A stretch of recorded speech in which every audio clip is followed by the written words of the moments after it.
All right, we are live with Alexander Mercouris in London, and we are joined once again on the Duran with the incredible Ray McGovern. Mr. McGovern, how are you doing today? Pleasure to have you on the Duran again. Well, I don't like being called incredible. I prefer credible, Alex. But Credible.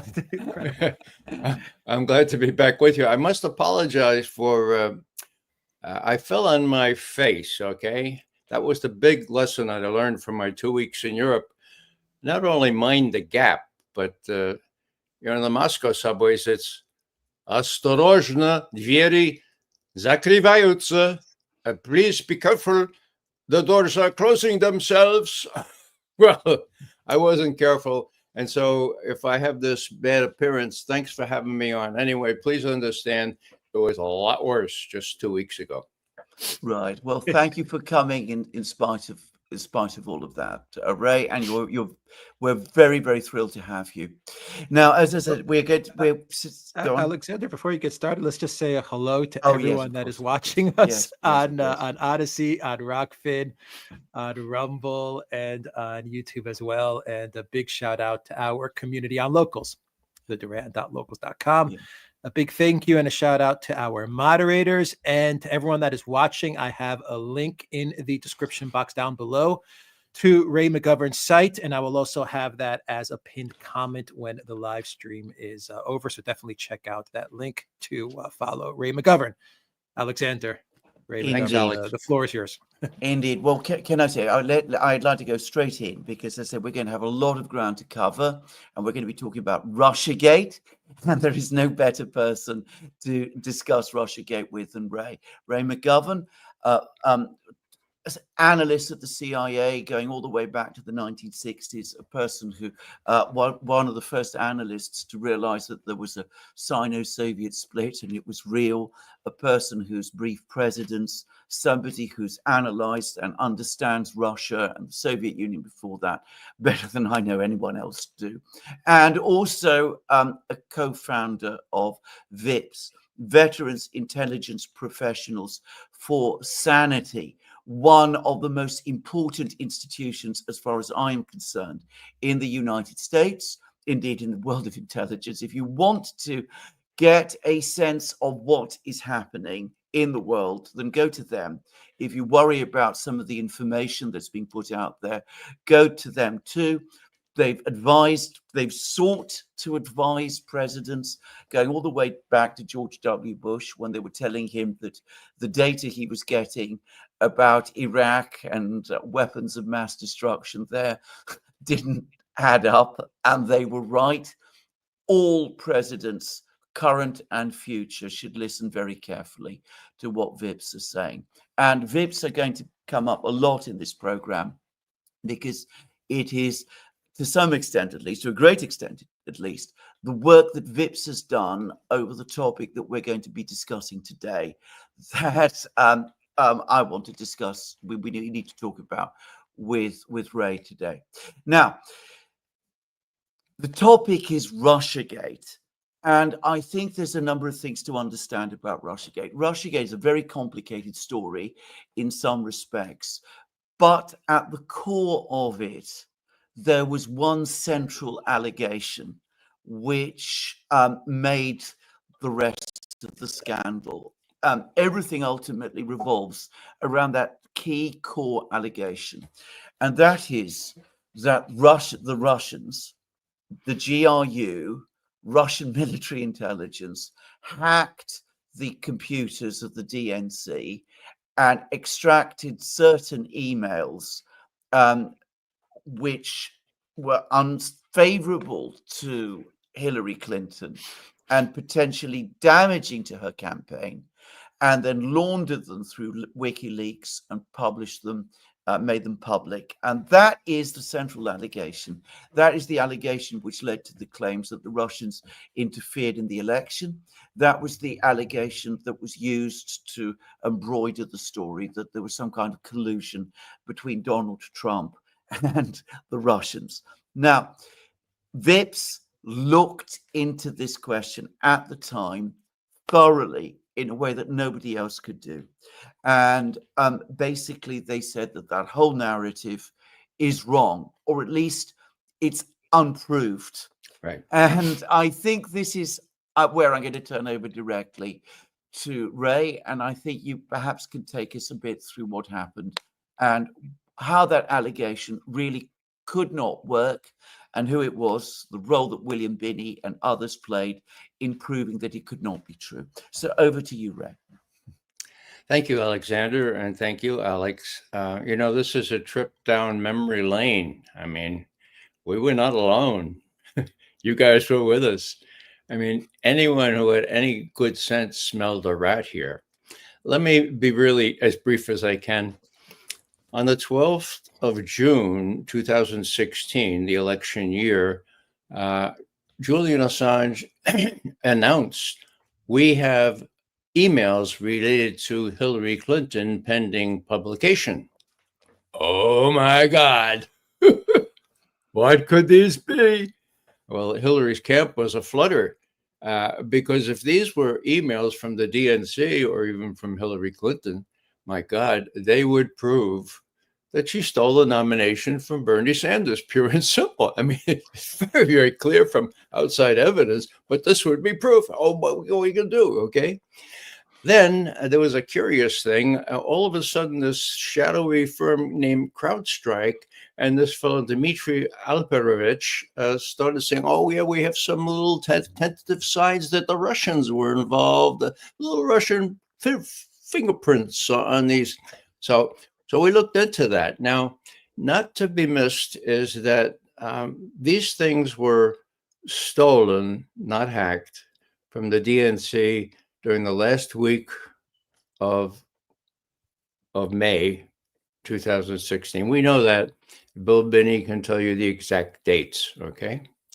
So if they had any acumen in investigating things, they knew that, whoops, wait a second, there was some sort of copy from one of those DNC computers at the end of May.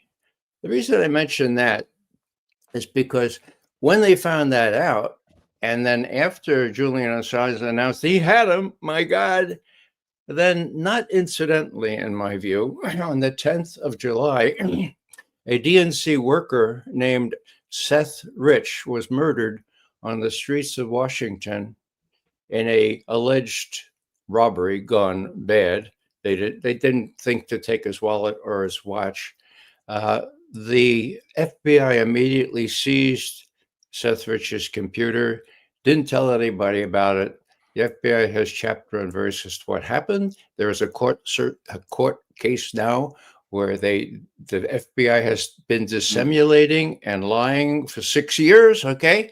But there's one judge that's pursuing this, and he is actually going to get from the FBI, we think, the data. Anyhow, so Seth Rich was killed on July 10th, and not long after, Julian Assange says, we hate to see sources killed, and the interviewer said, oh, was Seth Rich your source? Well, I don't reveal my sources, but my God, we offer $20,000 reward for information leading to, wow, okay, was that a hint? Okay.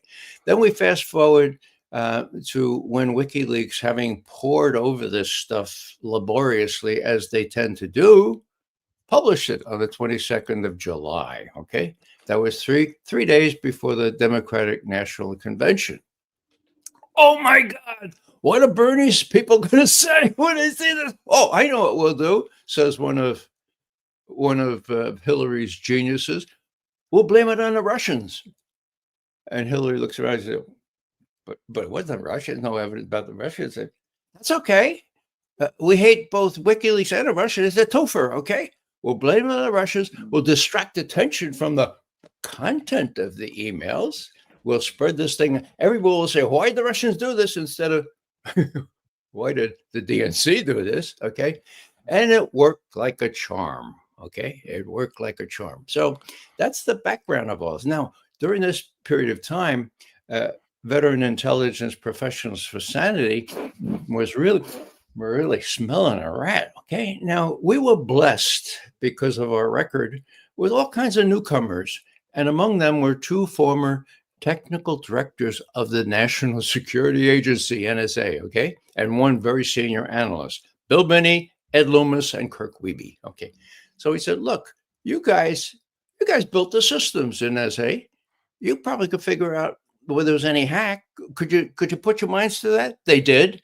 And on December 12th, 2016 now, before Trump ever became president, we put out a piece saying, look, it could not have been a hack by Russia or by anybody else. And this is why. And we explained it in enough detail so that the normal American non-specialist could understand the difference between a hack and a copy. Short explanation is when you copy something from a computer and put it on a, let's say, a thumb drive, okay, there's no internet, there's no ether, there's no sign that goes on the internet. So that's what happened. And we proved it then, okay? Now, we tried to shop that around. Nobody paid attention to it. Even the most progressive people, you know? I mean, what we had, and I'll stop here, what we had was Bill Binney, who constructed these networks. We had Ed Snowden 2 years before that gave us the charts, what we used to call the view graphs, okay? Where these little points were they monitored, you know, the trace routes, they call them. And then, of course, we had the principles of physics. And later that year, later the following year, in July of 2017, we were able to prove that the download speed of one of these supposed Russian hacks was several times the speed that the internet could accommodate, but it was exactly the speed that a thumb drive could. So we spelled it right at the beginning. We had all the expertise and no one would listen. I was banned from Amy Goodman. I was banned from Common Dreams, from Counterpunch, from you know what, okay? And all we had was all this stuff going on about Russian hacking to make sure that Trump won and Hillary lost. So that's the background. Now, with respect to the intelligence community assessment, which is a lie. Before we get to that, because there's some questions I want to ask, because, of course, you mentioned CrowdStrike. They are supposed to be the people who carried out the investigation. Right. They gave the impression that they provided this information about a Russian hack. They are supposed to have done a report, but no doubt you want to discuss that. And their chair, a man called Sean Henry, had something to say about all of this eventually, which most people don't know. Now, can you go through all of that? Because I know you're very familiar with this, because CrowdStrike for a time became one of the most famous organizations in the world of computers, at least that I knew about. And we all found out about, is it Cozy Bear or all of these strange names of these GRU agencies that they were talking about. So can you just tell us a little bit about CrowdStrike and what they actually did and what their own chairman, Mr. Henry, actually said? Sure. Well, CrowdStrike has an impeccable record for fraud.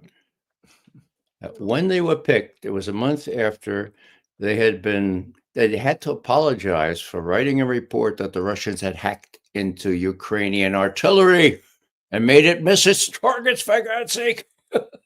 And then even the Ukrainians said, no, actually it was a manufacturing error, And so CrowdStrike. So at this precise time, CrowdStrike was appointed to do the forensics on what happened at the DNC.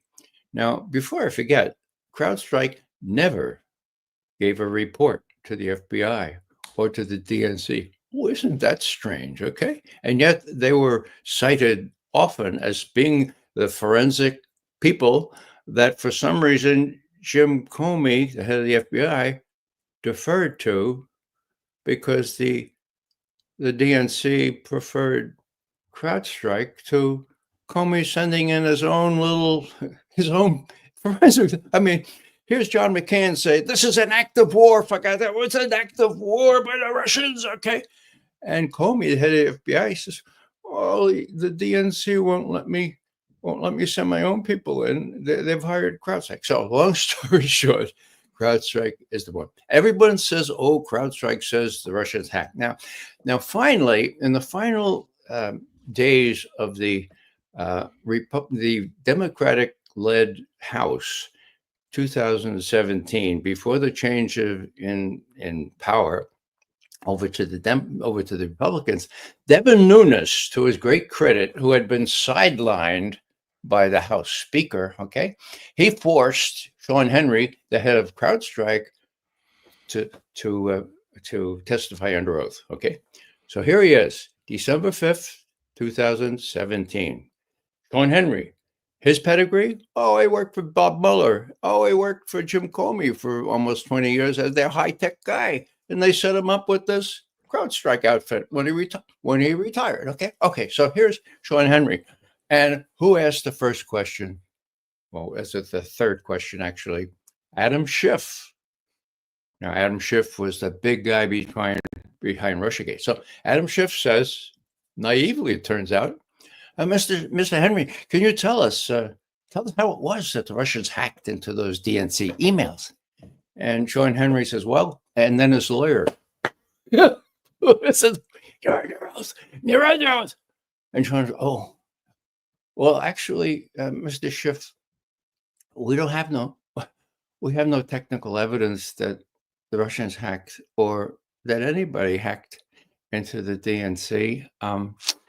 We have information that some of that data was prepared for exfiltration, but nothing was exfiltrated.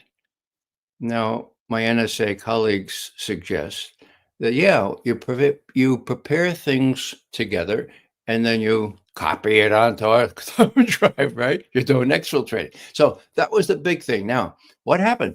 Adam Schiff when he came in January, he became head of the committee, right?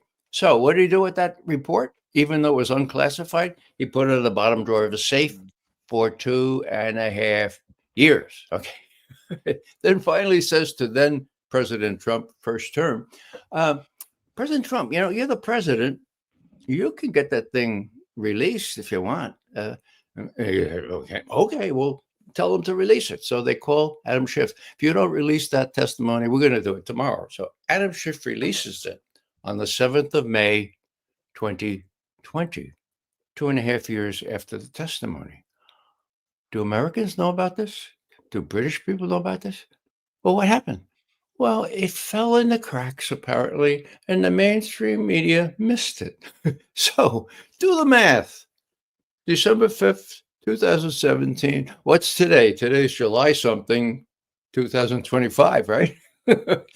Still, the Americans don't know that this was a big hoax with respect to the Russian hack, and the implications were so serious. People kept asking me, McGovern, why did you're a one pony act, for God's sake? Why do you keep doing this? And finally, I said, I guess the simple answer is because the Russians have nuclear weapons.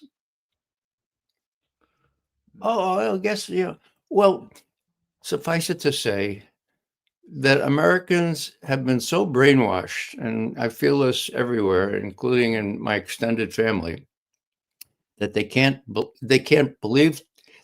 bring themselves to believe anything that Trump supporters say. And, this is kind of a burden for me because I hold no brief at all for Trump. But the truth is the truth, for God's sake. Yeah. And that's what we do on VIPS. We tell the truth to the extent we can possibly tell it. Well, can I just quickly sum that up? Because the entire evidence that there was a hack, as far as I can see, comes from CrowdStrike. Because what you've told us is that the FBI didn't do the investigation. There is no actual final report from CrowdStrike that there was confirming that there was a hack, and their own chair in testimony to Congress said that they have no evidence actually that there was in fact any extraction of material from the computers. So this evidence of the hack, which your technical people, William Binney, the other people at the NSA, the people who created all these systems, who have all this knowledge, say could not have happened, all of the evidence actually, when you actually look at it properly, disappears. It fades away because there was no report, there was no confirmation from the FBI, and the chair of the organization in question says, we don't have that information. Am I summing this up correctly? That's exactly right. And you're doing some of this from memory yourself, because you guys were right on the target as well. No one would listen to us. Okay. Now, let me just give you a little view as to how intelligence offices work, as if you need it. We go with the evidence that we have. Okay. Now, when I was running intelligence community assessments, including national intelligence estimates, I had the privilege to pick out this expert from the Army, this expert from the Department of Energy. I knew who they were, and I asked them, come help me figure this out. Okay.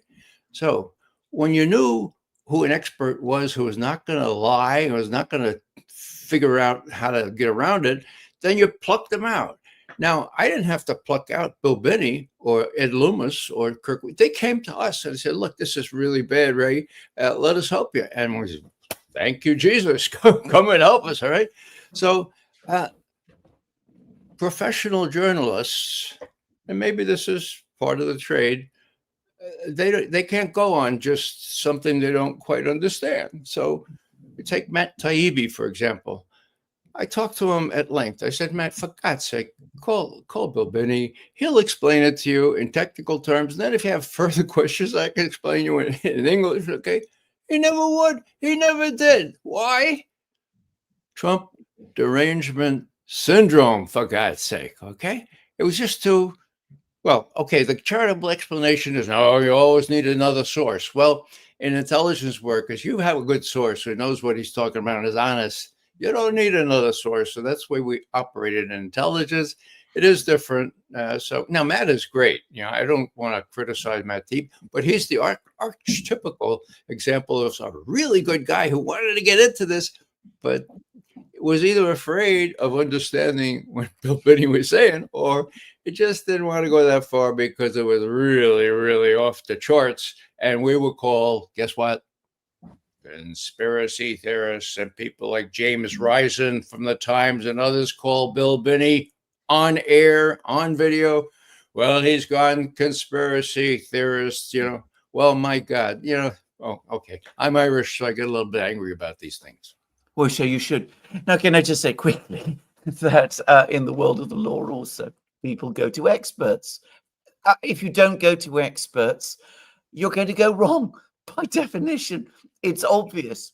Now, let's move forward, because we have this situation where there's all this talk about the hack, but we've actually, as we've discovered, there's this evidence that there was a hack basically doesn't exist. And we have the expert testimony that it is impossible, the expert evidence that it is impossible, the evidence that people like Bill Binney and others provided. We then have this extraordinary report that appears in October. And I remember it very well because I remember when it came out. It was before the election. Very damaging that such a thing should appear before the election. As I remember, it was the CIA and some other agencies that put it together. I think it was 3. It wasn't a proper assessment as such, but it was a kind of statement. I remember analyzing it at the time. I found the language that it used extremely manipulative, and that did make me wonder who had drawn it up, actually.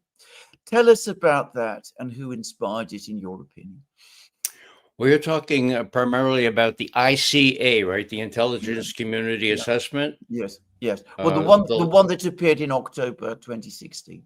Okay. Well, the one in the ICA appeared in January 2017, but you mentioned October, and that is really worthwhile mentioning in passing, because that's really when we have the hard evidence that Obama himself was the prime mover behind this whole thing. Remember, he threw out 35 Russian diplomats. He confiscated Russian property in the United States, all because of this hack and this Russiagate thing. So here's the evidence.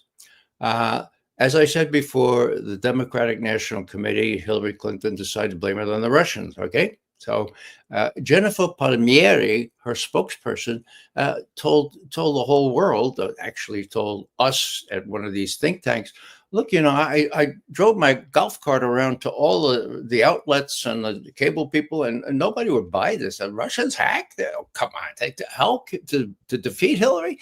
But then, so this is late July. Then when we go back to Brooklyn, then intelligence people and reporters close to intelligence began to, but we still needed a real formal statement. And that didn't come until October 7th. And then we said, thank you, Jesus. Finally, we have something to go with. What's the background on that? That was something that Obama insisted on. CrowdStrike had not given any evidence at all, spurious or real. And even the CIA and the FBI wouldn't report this at the time. So what do? You got the two most pliable, James Clapper, who is famous. You remember for saying that the Russians are inclined, are almost genetically built to deceive. To blah, blah, blah, blah. So he's the head of national intelligence. Okay, and then they got this guy, Jay Johnson. Now, Jay Johnson was a nice lawyer. He's a black guy. He's really just, and he did what he was told. If Brennan told Obama, look, these two guys were seen associating with somebody else who was associating with a suspected terrorist in Iraq, so we're gonna drone kill him. Is that okay? Obama would have turned to Jay Johnson. Is that legal? Oh, okay. It was so bad that Jay Johnson admitted in public, I married a Catholic, and I'm really glad that I didn't convert, because then I would have to go to confession. Okay, so this is Jay Johnson that he picks together with Clapper, okay? And the two of them put out this statement on October 7th, exactly a month before the election. The Russians hacked. We know how the Russians hacked. The House Intelligence Committee asked Johnson in sworn testimony, why did you do this? And he said, well, it was Obama. Obama ordered us. We knew that Obama this is a direct quote. We knew that Obama wanted it. He insisted on it. And so it was really a government assessment, not just Jay Johnson or Jim Clapper. No, it was so damn defensive. Anyhow, that's what proves that Obama was in it from the very beginning, and that we can at least pin it to the first week of October, a month before November. Then comes what you were talking about, what you alluded to, Alexander, the so-called intelligence community assessment. The only word that's correct in that title is assessment. Assessment, in the old trade, we used to talk about the swag factor, okay?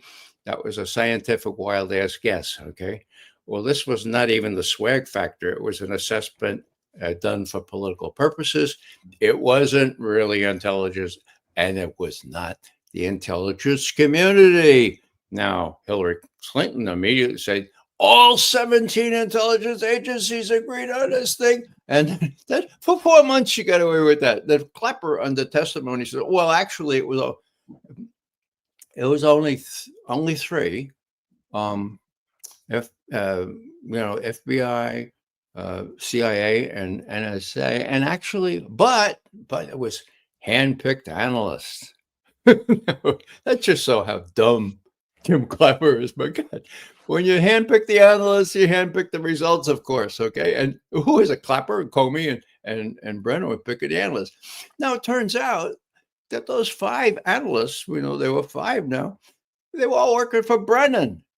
Now, they may have been detailed from NSA or from these other people that don't really deal directly with substantive intelligence, but there were 5 that were all working for Brennan. We know the names of 2 of them. One is, what's his name? Michael Van Landingham.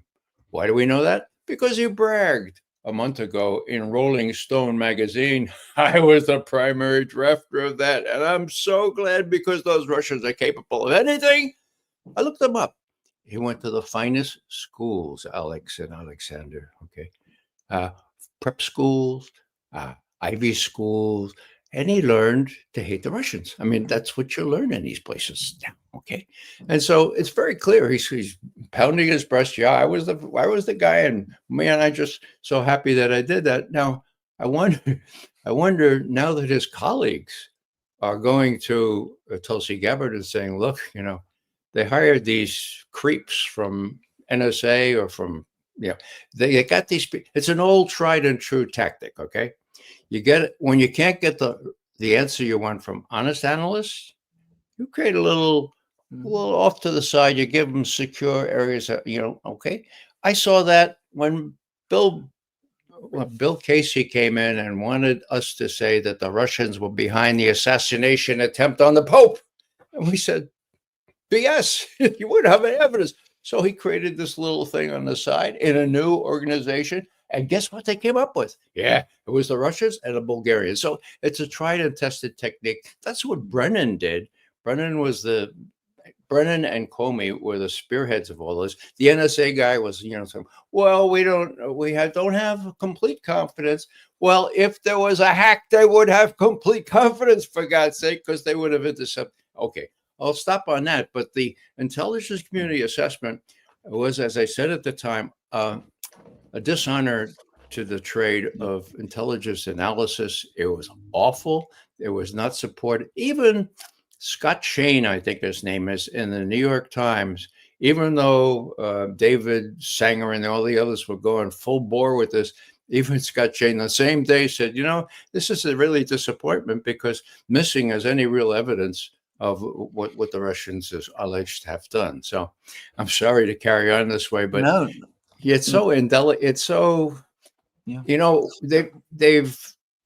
found a new strain of Alzheimer's. Did you know that?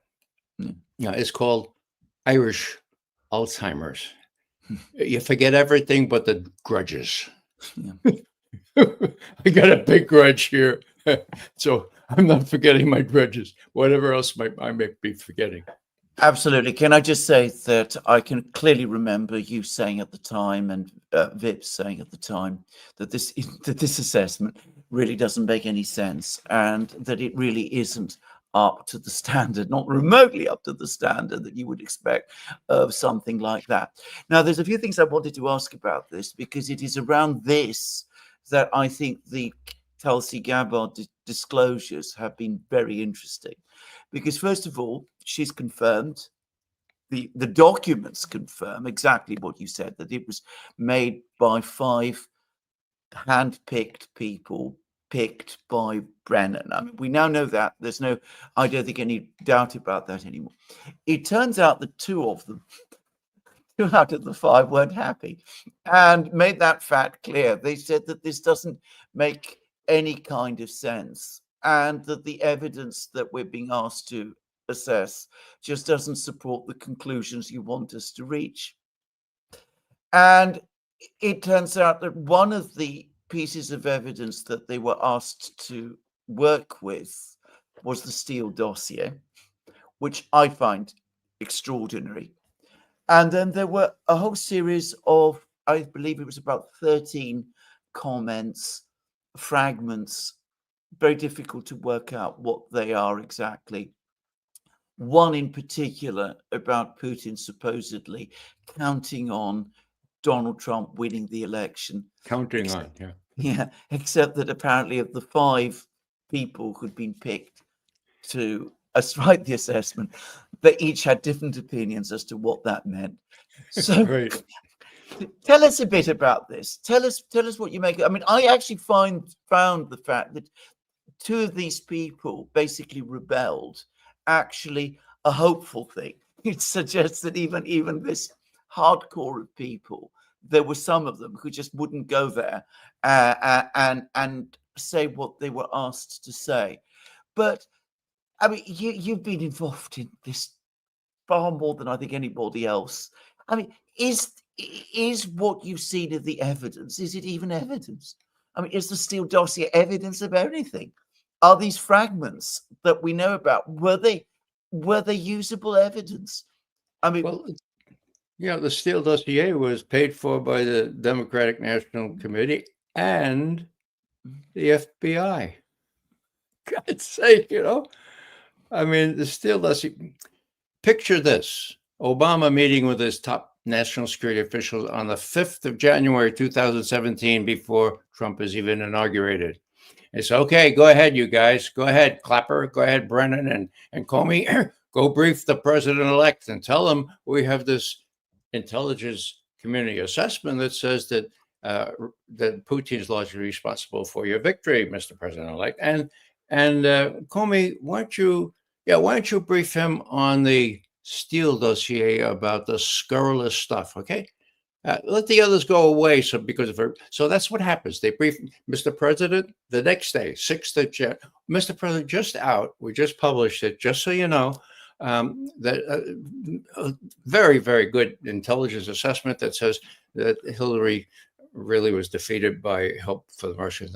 Oh, and then Comey says, "Now, gentlemen, could you please leave, because I have something very, very sensitive to tell the president-elect." Yeah, so they did. Mr. President, I don't know how to say this. I mean, it's not confirmed, but there's a scurrilous report going around. It's in the press today, just so you know, about you cavorting with prostitutes in Moscow and they urinating on the bed that Obama. I mean, it's just, we want you, just so you know, Mr. President, President-elect, just so you know. Now, Alex and Alexander, if that were I or either of you, we would have said, "Thank you so much, Director Comey. Get out of here, clean out your desk, get the hell out of Washington if you know what's good for you." We know this trick, for God's sake. It happens almost every time, okay? But instead, no, Trump says, "Oh, thank you so much." And then, because of his magnificent persuasive powers, he tries to get Comey, the head with Brennan of the deep state, okay? He tries to get Comey on his side. Oh, my God. So the whole thing played out in a very foolish way. Suffice it to say that when Chuck Schumer, the head of the Senate, while Trump was still president-elect, namely the 2nd of January, 2017, when he called, what's her name? The one that MSNBC, Rachel Maddow, okay? He says, "Rachel, I got something really important." "Oh, come on, Chuck." So that night, she said, "What is it?" Chuck says, "Well, I thought that Trump was a really smart fellow, but he's done something really foolish." "Oh, what would that be, Chuck?" "Well, he's taken on the deep state. He's taken on the intelligence community, and they have 6 ways to Sunday to get back at you. So he's not as smart as I thought he was. He's a very, very, very, very foolish man to take on the intelligence community." "Oh, Chuck," instead of asking, "Chuck, are you telling me that incoming presidents need to be very afraid of the intelligence?" No, she didn't ask that at all. But that was the message just a couple of weeks before Trump but Trump didn't get the message, okay? And you know the rest of the story. He was debilitated. He was emasculated from doing anything sensible with respect to creating a more decent relationship with Russia for the next 4 years. And that matters deeply when his successor, Biden, almost brought us to nuclear war at the end of his tenure 4 years later. I mean, can I just say, maybe this is incredibly naive, but I'd assume that the function of the intelligence community of the United States was to serve the president and to advise him, not to, in effect, threaten him. Well, yeah, let me just add that the good news here, there's good news and there's 2 bad newses. Okay? Yes. Good news is, what joy to know that there are still people of integrity and honesty who would fight back against Brennan, whom they knew what he wanted to do. Fight back. Okay, that's the good news. They're still around, okay? And they've been vindicated and they're coming out of the woodwork. Yes. Bad news. Bad news number 1. I kept asking, why did none of them whistleblow? Why did none of them say what was going on? This matters, okay? This is Russia, okay? And then bad news number 2, the answer. to whom would they go? Yeah. In my day, you could go down to the New York Times bureau in Washington, give them some documents, they would verify them and print them the next day on the front page. New York Times, go to the New York Times now.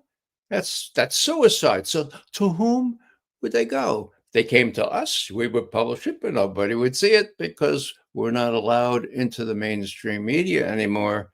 And so the two bad news is for each one, good news here in this one. And it's kind of, well, if I were not an optimistic guy, I would be depressed by all this. I think this is going to come out all right, even though Tulsi Gabbard has thrown down the gauntlet before the deep state. And now, to choose words here, she's going to run the gauntlet between the media, between the deep state, and of course the Dems, the Democrats that have so much to lose with this. So, the odds are against her. Let's be honest about it. So I admire her for throwing down this gauntlet. We'll have to see how it comes out because it depends on a lot of other things, the Epstein stuff included. I'm going to ask you one very last question, and it is actually about some of the things that happened then and some of the stories that were put out, because there's one that intrigues me, and I've noticed that nobody's commenting about it anymore or saying anything about it, which is that I remember that I think it was in June 2017, an article appeared in the Washington Post which said that the CIA had an agent inside the Kremlin, and that this person had provided the CIA with the actual evidence, the information that Putin had given this instruction to interfere on Trump's side in the election. And then about a couple of years later, a man called Smolenkov left Russia in somewhat mysterious circumstances. Exfiltrated, passed through Montenegro, and ended up in the United States. And though this was never really confirmed, it was sort of suggested that this man, who worked for Ushakov, who is, as you know, Putin's foreign policy aide, that he was this person who had provided that information. Now, I've looked through these documents that we've just been provided by Tulsi Gabbard, and I've been looking to find this information that this man, if it was Smolenkov, the agent in the Kremlin, is supposed to have provided, which one would assume, I would have assumed, would go into the creating the ICA, the assessment. I can't find anything that remotely comes close to describing this information there. I mean, I just don't know. So, I mean, is this whole thing about, the agent in the Kremlin, is it a fairy tale? Was it one of these fragments, which, as I said, look very inconclusive, in which case that's misrepresented? Or would it have been the case that for some reason this person's information was not provided to the 5 analysts, in which case why? So, I mean, I ask these questions. I mean, what are your thoughts about this? Well, my first thought, Alexander, is you have an excellent memory and you have excellent files. This is key. I remember thinking about it at the time. Oh, they have this mole close to the Kremlin talking to Putin.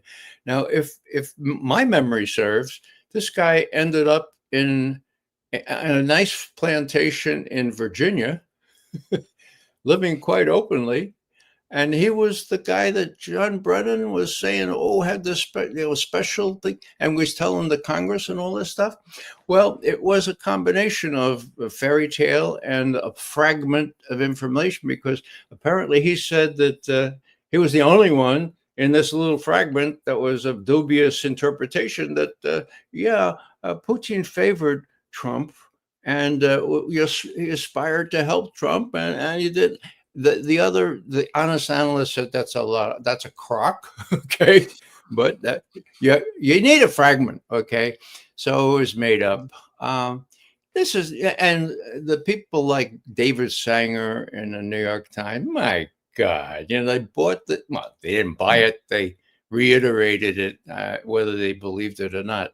So there's a really interesting thing. And the fact that, I have to say, as much as I admire what Tulsi did, there are traces of a modified limited hangout. If you go back to Ehrlichman under Nixon, okay? Yeah. There's that, and there's some other verbiage about, well, maybe the Russians did do some hacking into the DNC. I don't know where she gets that. We're pursuing that. But so there may be things so delicate. I mean, Brennan has been proved to be a prevaricator, and odd that he said Trump was guilty of treason, because it looks like the other way around. But, this may be too delicate. Maybe this guy wants to live in peace on the farm and has been given a promise. But that's what it was, it seems to me. And it was revealed later that, well, my memory is not quite as good as yours, but it seems to me that even the Washington Post had to reveal later that, well, actually he wasn't all he was cracked up to be. It was an incredible performance. Brennan thought he'd get away with. Maybe that's the thing I need to add here. How did these guys, how did Comey, how did Brennan think they get away with this stuff, violating the law, regulations, and Constitution? And the answer is very simple. It's in Comey's book. He wrote a book, or had somebody help him write a book a year after all this went down. And then he said, quote, "I was operating in an atmosphere or in a milieu in which Hillary Clinton was sure to be the next president of the United States, period," end quote. Well, I mean, if you're operating in that kind of environment, was the word you use, well, you're going to become Attorney General. You're not going to end up in jail, for God's sake. So it's really that simple with these crooks, okay? And I just hope that they'll be exposed for what they are. But as I say, Tulsi has a hard slog before her, navigating this terrible opposition from the Dems, from the mainstream media, and from the deep state writ large. Ray McGovern, thank you very much for providing such excellent, thorough, and, if I may say so, witty, but also very revealing answers to our questions. And in some places, I mean, I should say I share your anger about what happened as well. I mean, the damage that has been done has been enormous. But thank you again for coming on our program and asking these questions. Now, if you could just wait a moment, because I'm sure that we've got some questions from our viewers, and Alex will probably want to communicate this to you. Ray, a lot of people are asking your thoughts on Epstein and Trump and Epstein and the Epstein client list and Pam Bondi. What are your thoughts in general about what's going on? If you have any ideas, yeah, any analysis. I don't, I preface this by saying that I don't follow domestic stuff as closely as I do foreign. But as for foreign, the notion that Trump has given 110 support to Netanyahu, that might be largely the result of blackmail for violating, for sexually abusing underage girls, is doubly heinous in my view. It's bad enough that the starvation, that the Holocaust, that what's going on in Gaza, okay?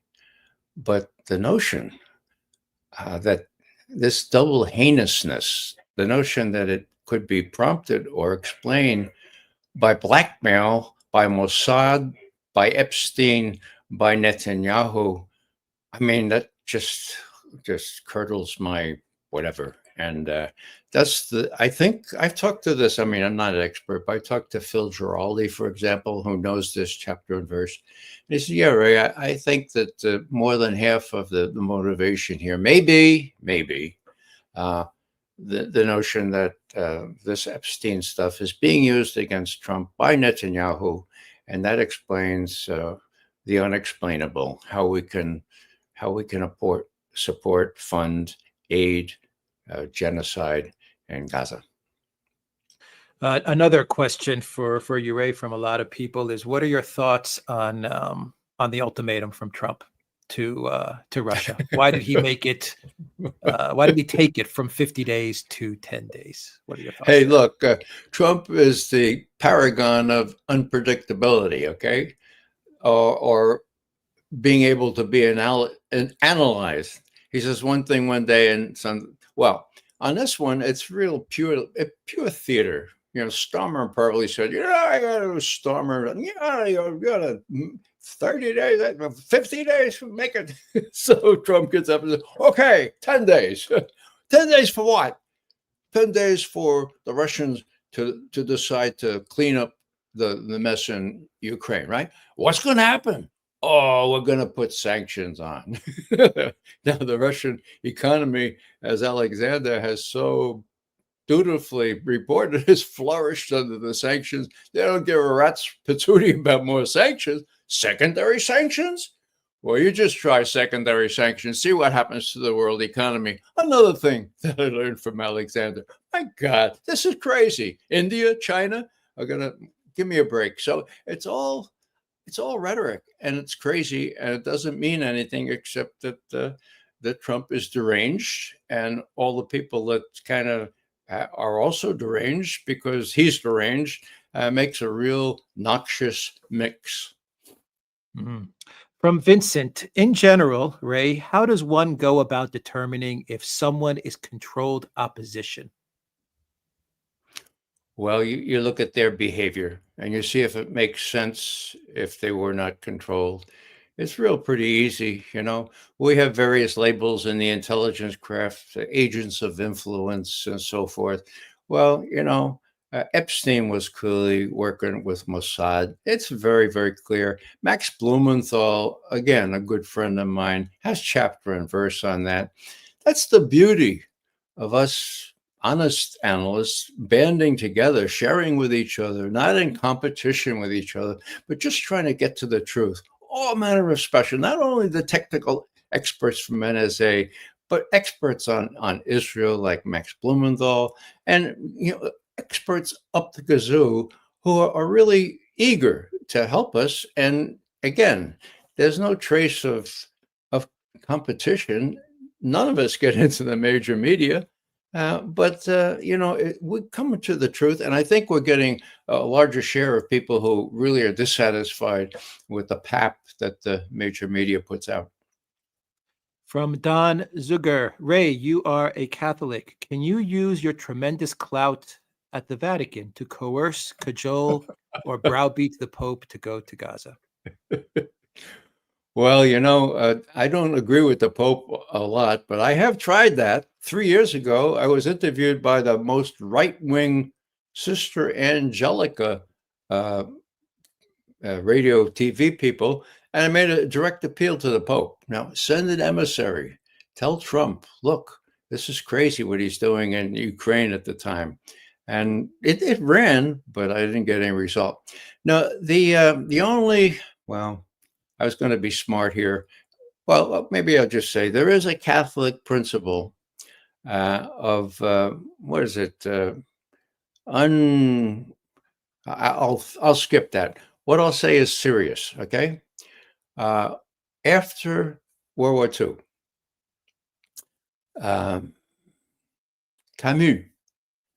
Albert Camus was asked to come to a Dominican monastery. And they wanted to ask him, what did you think of the behavior of the church during the war? And they did. And they knew Camus would give them a straight answer. So you want a straight answer? I'll tell you. Quote, I waited longingly for a pronouncement from Rome. Me, an atheist, an agnostic, a pronouncement from Rome? Yes, I did. And none came. And then later, I was told that there was an encyclical. And so I said, what, pray tell, is an encyclical? And they told me, oh, it's very authoritative. And Camus says, well, if I didn't know about this encyclical, what the hell good is it? The church needs to speak out so that the simplest man or woman can understand what the situation is. And I have to say, I'm just so disappointed. I'm a Catholic. The institutional church has failed again, and it's not only Catholics. Everybody's afraid. Everybody's afraid. And so, did it take? I mean, how many mosques were destroyed in Gaza before they hit a Catholic church? And what did the Pope do? Oh, you're not supposed to do that. You're not supposed to hit churches, mosques. He didn't say this. Let me be fair. He didn't say mosques are okay, but he said, "Oh, Catholic Church, don't kill anybody at Catholic Church." Well, it's giving hypocrisy a bad name. The bottom line for me is we can't wait for those who pretend to be our moral leaders. It's up to us, as my favorite theologian says, Annie Dillard. Look, it's up to us. There's no one but us. There never has been anyone but us. Elza asks, is there any chance Russia will get the property back that was taken because of Russiagate? You're going to be surprised by this answer. I think, yes, there's a good chance. Now, why do I say that? Because in all this stuff, Ukraine, Iran, even attacking bomber bases, part of the triad in Russia, Putin has been very, very restrained. Unbelievably restrained. Why? Because he puts priority on working with this president, the only president he has for the next 3 years, okay, to work out a decent relationship with the United States. Don't ask me why, but that's the evidence, okay? In other words, I follow the evidence. After all these betrayals, and going out on a limb saying, and this is what Trump has said, I think that, not Trump, but Putin, I think that Trump is serious about wanting to come to an agreement on Ukraine. I trust him. My God, trust? There had been no trust with all these betrayals, and yet Putin is strong enough and honest enough to say, look, this is the only guy we have to work with. Now, Trump, that's the fly in the ointment. He's this way and he's that way. But I think he too, and if you listen to Witkoff and people like that, you could see that they too are putting a priority on developing the kind of relationship with Russia that he couldn't do during his first term.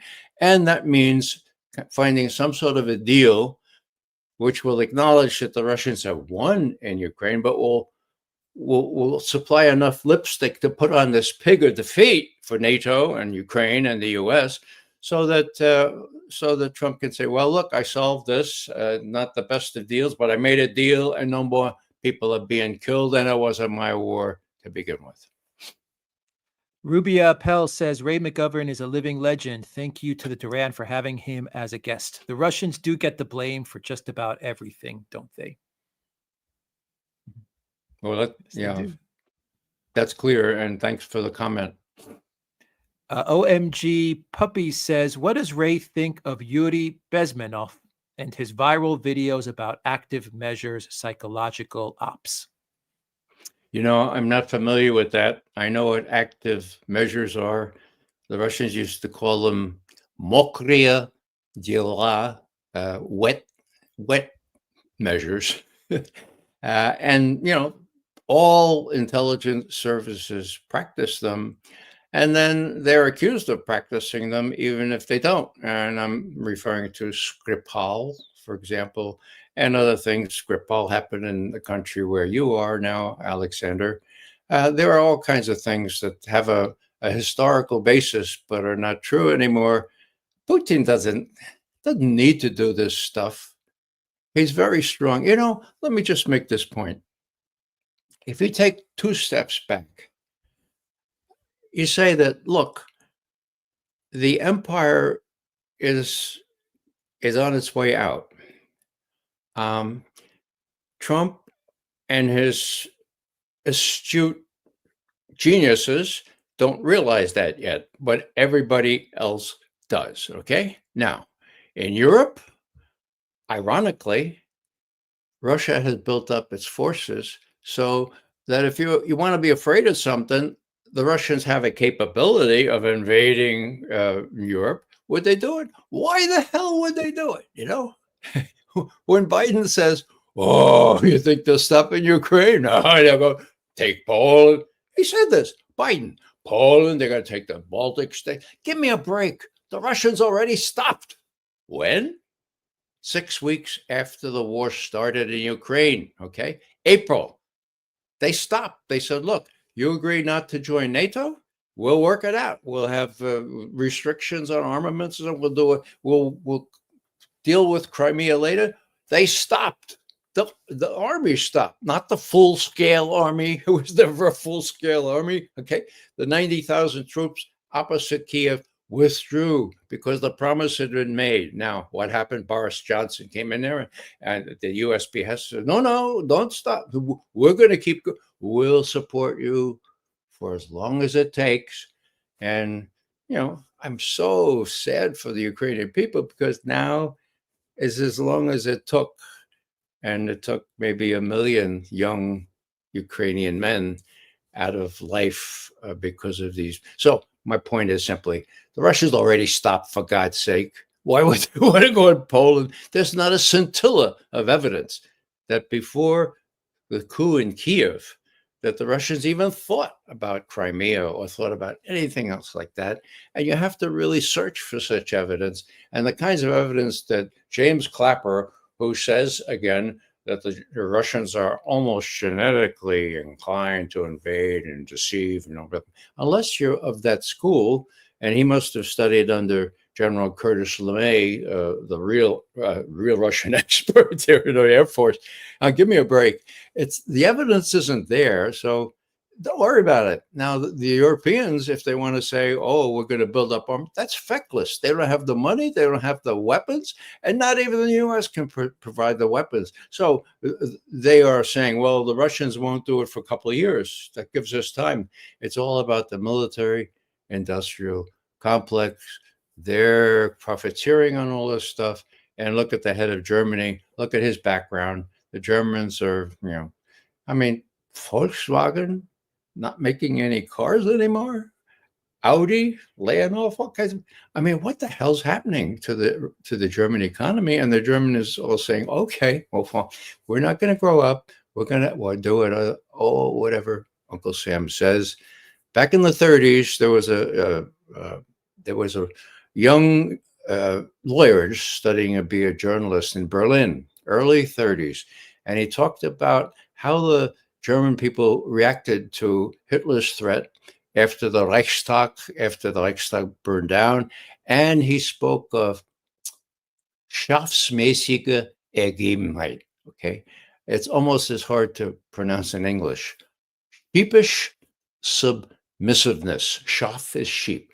Sheepish submissiveness. Say that 3 times in a row. That's what you had then, and my God, that's what you have now on most part, but it's not quite that bad now, because the German populace is in ferment. I don't think they really want to get involved in a war with Russia, and they probably know. And Alexander, you will relate to this. I signed up with the CIA to fight against the Glavny Vrag, the main enemy. Okay, we were always the main enemy, and vice versa. The Russians, but guess what? We lost our top place as the main enemy. Recent Russian polls, credible Russian polls, we are replaced at the Glavny Vrag, the main enemy, by the Germans. My God, this has a history. So we have to kind of promote our truth and try to educate as many British, as many Americans, as many Ausländer as we can, and ask people to get off their rear ends and say, "Oh, isn't that interesting?" and get out and tell their colleagues, say, "Look, you're being had," and it's not to be ruled out that this could end up in something close to a nuclear holocaust. And I never thought I'd hear myself saying this in this day and age, but if not in Ukraine, look at the Middle East. Now here is Netanyahu, genocide, forced starvation, lying through his teeth. Do you think if he were put in a corner that he would hesitate from using his nuclear weapons? I don't think that would happen. And so the real danger is tamping down the Israeli-Iranian thing. And I just hope that the Iranians have shown what they can do to Israel to the point where even Trump doesn't want Israel to commit suicide and doesn't want to get in yet another war at this point. Zariel says you pronounced it very well, Ray. Very well pronounced. I'm not even going to try to pronounce it. Yeah. Well, it took me a long time to memorize that one. Let's see. We have a couple more. Thanks, Ray McGovern, for over the years. From Jeff Bigford says thanks.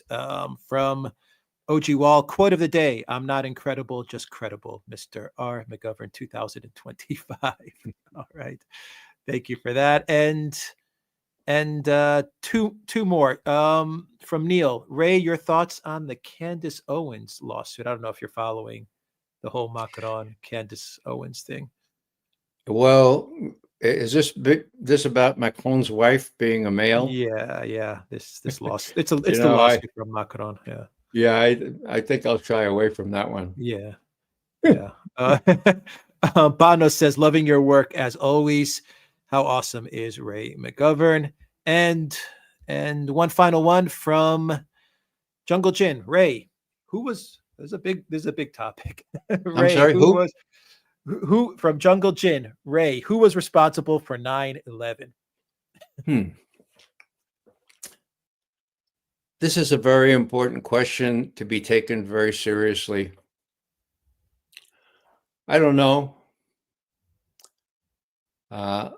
There are very persuasive people who say that Building 7, for example, there's no explanation to why it fell down in the very measured way that it did. We know that Bush and the Saudis, we know there are a whole lot of unanswered questions. The head of the Senate Intelligence Committee, Bob Graham, at the time, talked about the Saudi influence. There were dancing Israelis. So my take on this is simply, don't call anyone a conspiracy theorist who is not satisfied with the accepted answer to 9/11. It's BS. The accepted answer has to be wrong. Now, I applaud the architects and engineers, my fellow colleagues from New York City who are doing their damnedest to get justice. It just is awful to think of what that said in train. And if it was Cheney who would be a prime suspect. Well, let me just give you one little vignette here, true story. They asked me to speak at one of the anniversaries of the founding of the Constitution, okay? And I was reciting the 13th Amendment or something like that. And Leon Panetta, who was Secretary of Transportation at the time, was reciting the 16th. So I said, okay, well, I'll wait for him at this fancy Georgetown corridor, and when he comes down, I'll ask him. And so when he came down, I said, Secretary Panetta, Ray McGovern. Now, you have to know etiquette in Washington. You can't ever, if you think you should know somebody, and I was addressed to the guild, if you think you might know, you can't say, Ray McGovern? No, you got to say, oh, Ray, how are you? She does, So I said, Mr. Panetta, can you just tell me that naval guy that came in and said, just 4 minutes left or 3 minutes left, same instructions, Cheney, Mr. Vice President? Who is that guy? Oh, well, that plane that went down in Pennsylvania. No, not that one. I'm talking about you right there in that safe place with the vice president and his wife, for God's sake. And don't you remember that naval guy that came in and said, just 10 minutes before that plane plowed into the Pentagon. 10 minutes, still same instructions, Mr. Vice President. Did I give you any different instructions? No. Okay, for that one land. Well, that plane in Pennsylvania was really.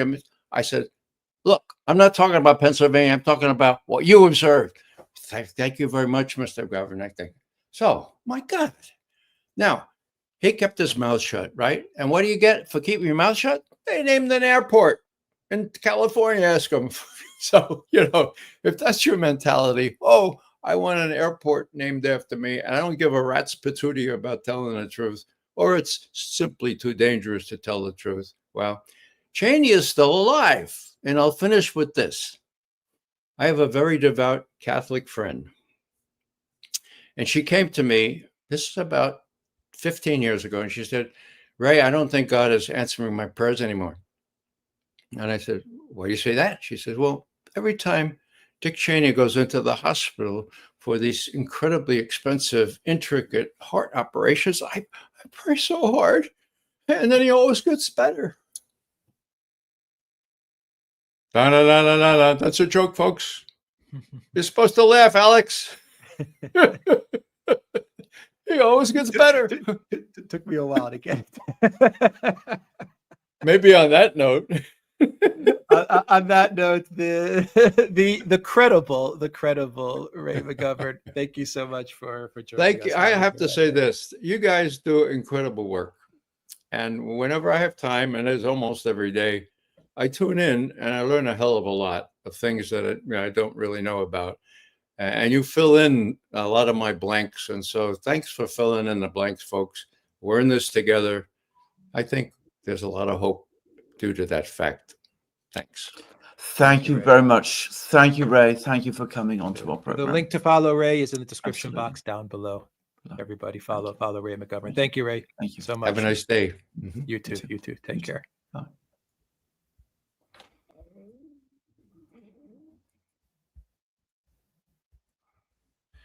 All right, Alexander, you with us?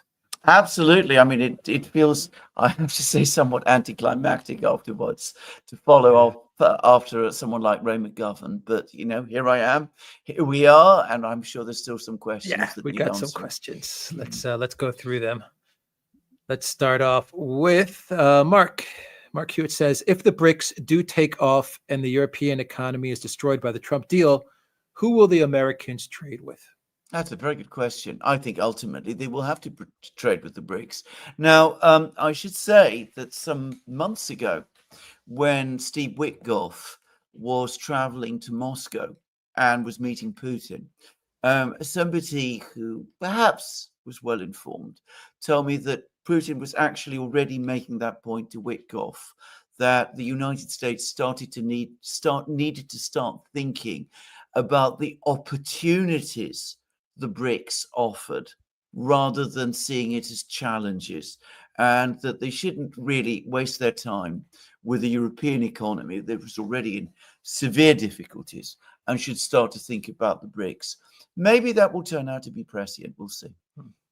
Haroku, thank you for that super chat. Neil, thank you for that super sticker. And from Nikos, three or four-part question. This is an off-topic question, but I would like to hear your opinion on this. Before I found your channel, I used to talk geopolitics with a friend. It was at that time of the Tempe accident, and we were trying to find ways to save Greece from this oligarchy. His view is that we need someone that cares about the people to take all the power, a dictator that would put all the correct politicians in jail. I didn't agree with him at the time, but I do now. This needs to be done in the West. It's the only way to arrest these people. In my view, when democracy is hijacked by oligarchy, votes and opinions do not matter. We need someone to take actions. Have you thought about this? I've thought about it often and very, very many times. And by the way, what you are referring to, your view there has a mirror in no less a person than Aristotle. Aristotle said that there was a continuum, that you got oligarchy. Oligarchy leads to tyranny, dictatorship, in other words, which in turn leads to democracy, and then democracy eventually collapses back into oligarchy, and the cycle continues that way. I have lived under dictatorships. I've lived for a time in the Greek dictatorship in the 1960s, relatively short dictatorship, but not something I would ever want to revisit again. And of course, the thing to always understand about dictatorships is that because they're arbitrary and unaccountable, because you cannot, by definition, hold a dictator to account, I think ultimately they always produce extremely bad outcomes. That was my experience then, and it is my belief today. Living in the UK, Alexander, and being Greek Orthodox, what's your view on a monarchy? Well, I don't think very much about it, to be completely honest. I'm at least in the British monarchy. I mean, if we're talking about the monarchies of long ago, I think the monarchy like they had in Byzantium or pre-revolutionary Russia was as different as you can get from the Britain of today as you could possibly imagine. As far as I'm concerned today, I'm somebody who still holds firmly to democracy. That may be an increasingly out of date thing, but anyway, that's my fundamental set of beliefs. I also believe, as an Orthodox Christian, that it is the system that is most compatible with my religious beliefs and the world we have now. And as for the British monarchy, as I said, as a monarchy, I don't take it especially seriously. I take the British state very seriously, but the individuals who make up the monarchy, I don't. All right. Matthew says, what is Trump's new deadline about? Is he going to get maneuvered into a major war? I've discussed this a lot in my program, which will be coming out later today. I think there's a number of things to say here. First of all, exactly as Ray said, I mean, Trump says one thing one day, says something completely different the next day. You can never be quite sure. But there's a few things I will quickly say, which I said in my program. The first is I've been involved in many negotiations in my time. In the legal world, it's not unusual for people to set deadlines and to demand that the other side capitulate or come to terms within those deadlines. Whenever the party that does that then shortens the deadline, and I have come across several instances where that happened, without exception, it was a sign of weakness. It was a sign of nervousness and of weakness, a sentiment that the other side wasn't paying attention to the threat you were making and weren't impressed by it, and that you felt somehow frustrated, and that was why you wanted to re-emphasize it. So I think there may be an element of that here also. The other thing is that the United States is currently involved in a massive and very complicated negotiation in Stockholm with China, trying to sort out a trade agreement, which, if that trade agreement isn't agreed, could result, according to Trump's own timetables, in massive tariffs being reimposed on China on the 12th of August. I suspect that Trump is very nervous about these negotiations as well. And I wonder whether his comments weren't intended, again, to rattle the Chinese, because the secondary tariffs would be imposed against them. There's a whole lot of other bills passing through Congress, by the way, being proposed to Congress, all of which are also intended, I think, to shake the Chinese, threatening them with all kinds of things. And Marco Rubio has been talking a lot about China recently, blaming China for the fact that the Russians are winning Ukraine. So that's the last is a theory, if you like. The first, that, as I said, it's a sign of weakness when somebody has a deadline and then shortens it. That is something that's based on experience. Of course, with Donald Trump, it's difficult to know. And I accept that my experience here might not be a particularly good guide. Yeah. That's what I said in my video update for today as well, as Alexander, that this may be about China. More about China than anything else. Yeah. Than anything else. Also, Trump is he's the type of person that he'll say what the last person that spoke to him, told him. That's pretty much how he runs his foreign policy. Yes. So Keir Starmer tells him all these things, and he talks about reducing the deadline. Anyway, Nikos says, Alexander, I saw you on Daniel Davis and with Professor Mersheimer recently saying that Russia is not capable of fighting Europe. Why? If Germany can do it, so does Russia. They just don't want to. I say this because we need to be consistent in our opinions, because if people like Piers Morgan, who promote propaganda, can debunk our views like he did to Glenn Greenwald, we need to be all in. Well, first of all, Germany today cannot defeat the whole of Europe. It tried to defeat the whole of Europe twice in the First World War and the Second World War, and it lost on both occasions. And I think we need to understand. Now, with the Russians, perhaps I should explain what I think here, perhaps more precisely. I think the Russians are absolutely able to defend themselves if they're attacked. In fact, as Lavrov just said, in effect, they have been attacked by the entire collective West. They've been fighting them in Ukraine. They can defend themselves and are defending themselves successfully. If you're talking about conquering the whole of Europe, I think that is beyond their strength and power to do. As Ray McGovern just said, why would they want to do that anyway? And maybe, yes, the Russian armies could drive through Europe, they could reach the Atlantic, but then their problems would begin, because then they'd have to control all this enormous territory. They would expend massive resources trying to do so. It would not, I think, be successful. It wouldn't last very long. It would probably be the end of Russia. That girl, Casey, welcome to the Duran community. Sanjeva says, Duran, good evening from Australia. Nikos says, speaking of Pierce, did you see his interview with Megyn Kelly? Wow. I mean, wow. This woman told him that Trump can't negotiate with Putin.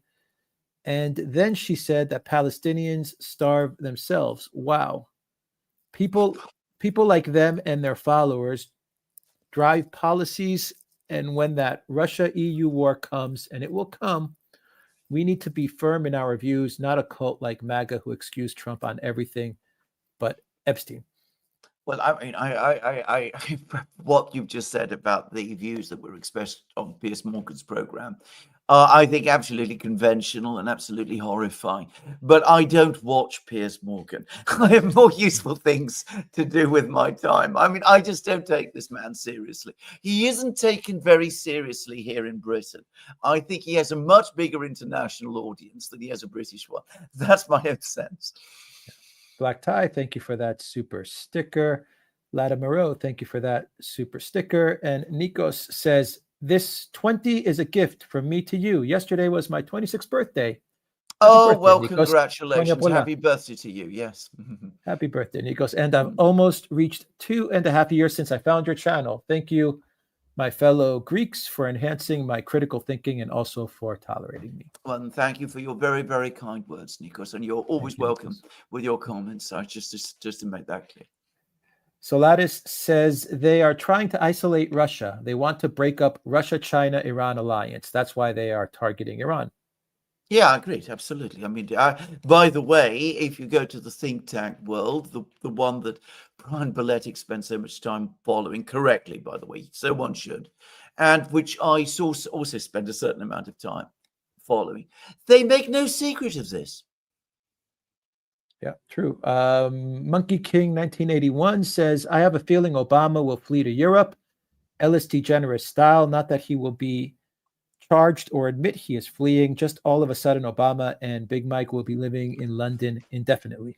Everyone goes to London. But I can imagine. Everyone flees to London, Alexander. Everyone does, absolutely, yes. Well, all yes. Right. What a thought. But anyway, there it is. I wouldn't be surprised. Yeah. Groadsmurf says, want to reach out to French historian Emmanuel Todd. He talks about Russia and the West from a demographic, religious, and industrial point of view. Even Pepe Escobar reviewed his book, The Decline of the West. I think trying to reach out. Yeah, Emmanuel Todd is brilliant. I would love to reach out to him. We've been trying and no. I mean, I think response. I think he's rather. I would say I think he must be getting on in years. I mean, I can remember reading pieces he was writing in the 1970s. So there may be an element about that. What I would also say is his latest book has not yet been translated into English that I'm aware of, which does surprise me. So we'd love to have him on. As Alex said, it's not proving easy or possible to do. But perhaps the other thing is, please get this translation of his book out as quickly as possible. The Alchemist, welcome to the Duran community. Solaris says, Tulsi just cowered to Trump over her Iran report. She can't be trusted. No, I've spoken to people who are quite close to Tulsi, and they were furious about this. And their faith in her has been massively shaken. And I understand why. I would say, though, that what she's doing at the moment is nonetheless important and incredibly valuable. And I mean, it does fill out the details in the way that Ray McGovern was speaking about in our program. Matthew says, what is this nonsense about NATO taking Kaliningrad? Is this all just hot air and bluster as Russia wins? It's hot air, it's bluster, it's an attempt to keep the Russians nervous and keep them unstable. But it's also an attempt to try to persuade us that we are still strong, that we can still defeat the Russians if we must. I mean, that's a lot of what it's all about. Neil Mekta says, thoughts in the RIC grouping, will it be revived? RIC, this is Rick's. RIC, Russia, India, China. Russia, China, before Brazil. Right. Before Brazil joined. My own personal view is that at the moment, there is the BRICS. And then within the BRICS, there is the core group, which is Russia, China. I'm not saying that the other members are not important, but it's the Russia-China partnership that is the main driver behind BRICS. India is important, and because it is so powerful and it is so big. And currently, by the way, it's working to try to re-engage China and improve its relations again. But I think that rather than look at RICS, which I think is the past now, BRICS, but as I said, keep aware where the real energy and drive in the relationship actually is coming from. From Old Slow says, almost a year with you guys. You're my go-to for world news. Thank you. Thank you for that. Thank you very much. Thank you. From Panos, loving your work as always. How awesome is Ray McGovern? Thank you for that, Panos. An awesome super chat. From Iranian Kiddo, China and Russia are no ally of Iran and never have been. It's a fallacy being reported by many in the West. They do not support Iran militarily, just lip service. Ask people in Iran if they consider them allies. There is a lot of suspicion between Iran and Russia and Iran and China. I think more between Iran and Russia, because they've had very difficult histories with each other. It's widely overlooked that Russia and Iran have fought 5 wars, and that the Russians partitioned Iran with the British, in effect, just before the First World War, and that they jointly occupied Iran with the British during the Second World War. So there is this history. I don't believe that the Russians and the Chinese are not prepared to help Iran. In fact, it was the Iranians who rejected their offers of assistance. The Russians have said that extensively. The Chinese, by the way, have recently been saying it as well. I think there has been a shift. I think that over the last couple of, about a week, the Iranian foreign minister, Larijani, who is the chief foreign policy advisor of Khamenei, went to Moscow. He had a long meeting with Putin. The Iranian defense minister came with him to Moscow. He met with the Russian defense minister. He also attended the meeting with Putin. So I think something is going on, and we're getting reports that Iran is now sourcing weapons from China as well. So I think that we will see something happen over the next few days and weeks and months. And by the way, yesterday, Putin had a telephone conversation with Netanyahu, which I'm still analyzing. I mean, we've got a Russian readout about it, but there's Israeli commentaries about it too.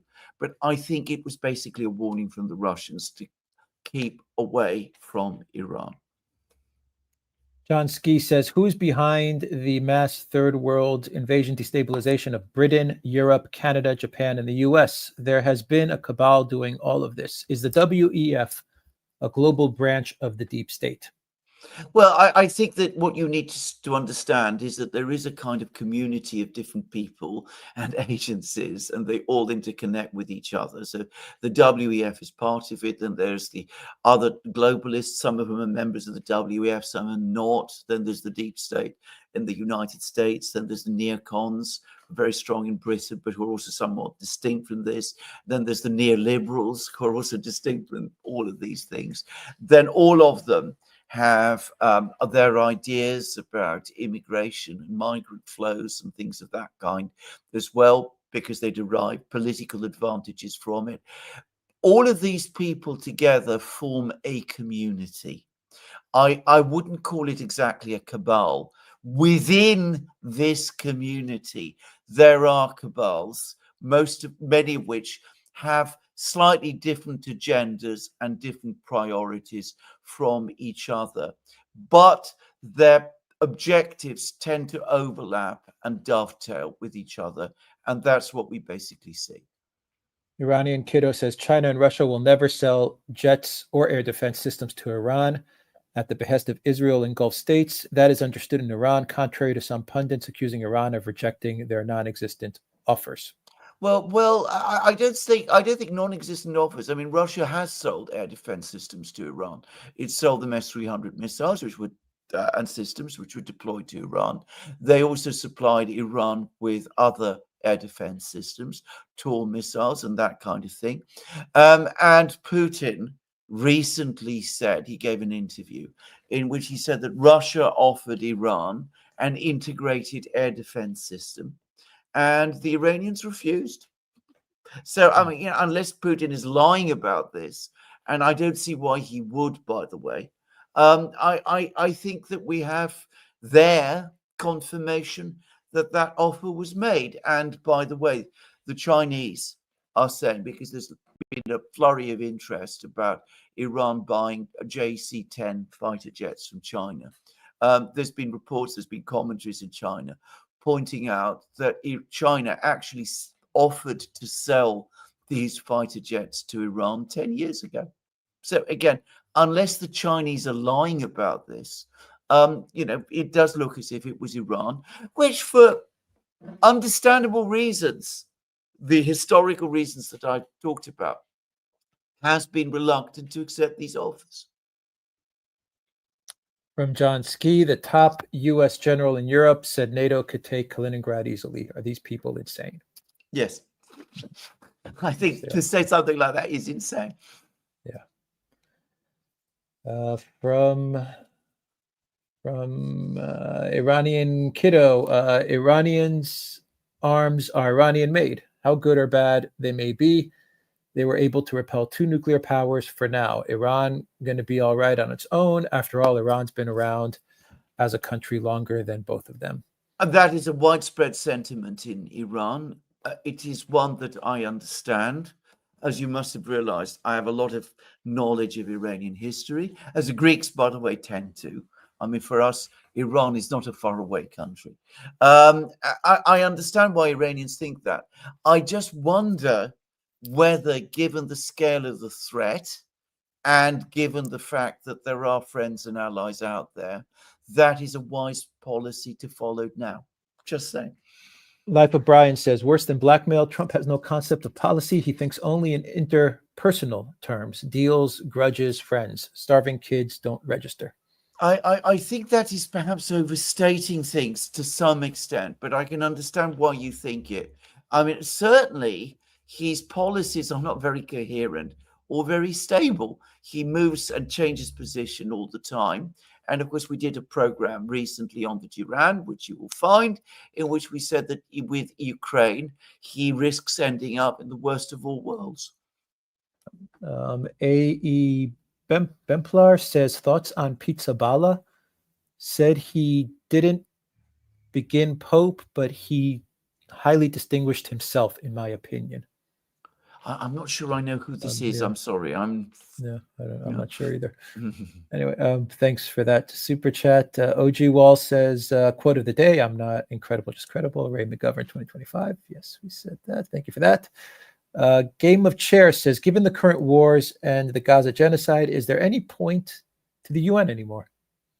Yeah, I think there is. And I'll tell you what it is.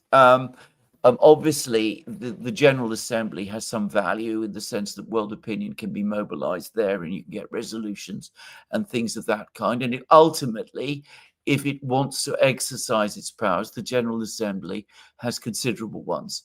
But the Security Council is the place where the world powers meet: China, Russia, the United States, Britain, France. So that is where the bulk of diplomatic exchanges take place. It's not between embassies, it's between the representatives of these great powers who sit in the Security Council. So that is where diplomacy happens.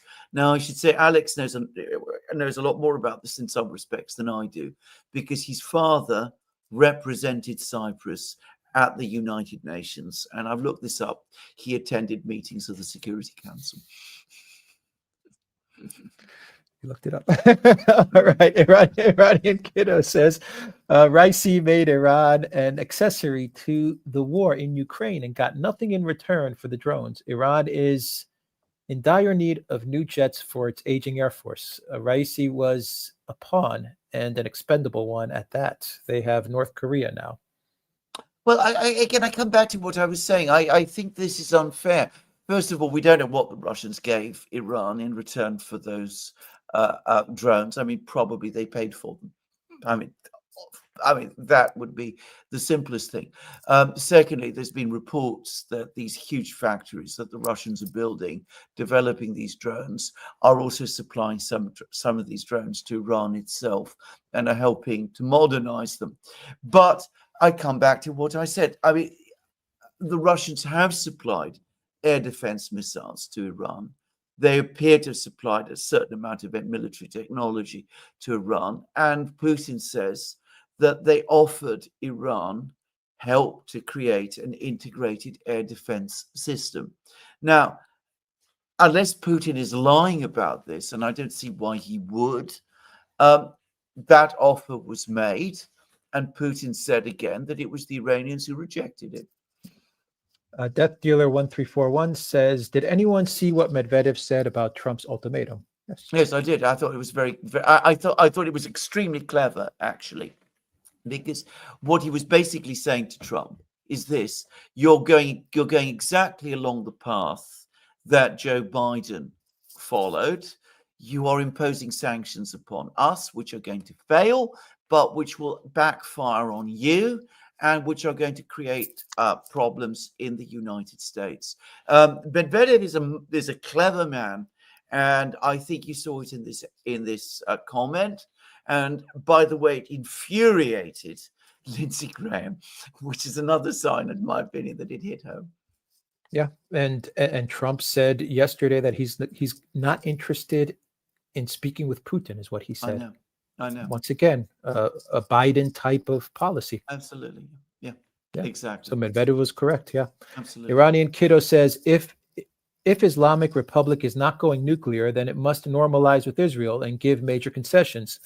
If officials think there's a way out of this, or they can work this out with the IAEA or US, they are sadly mistaken. Well, I agree about the second point. I mean, I'm not here to, I don't know what Iranian policy is going to be. My own personal view is that Iran doesn't want to capitulate to Israel. I think there would be major problems for the regime in Iran if it did anything like that. I think it would be unpopular in Iran. So I think that Iran has two options. Option one is to go nuclear, which is absolutely not the option I would want Iran to follow myself, because I don't want to see a world where there are more nuclear weapons, and I think that would be incredibly dangerous and very destabilizing.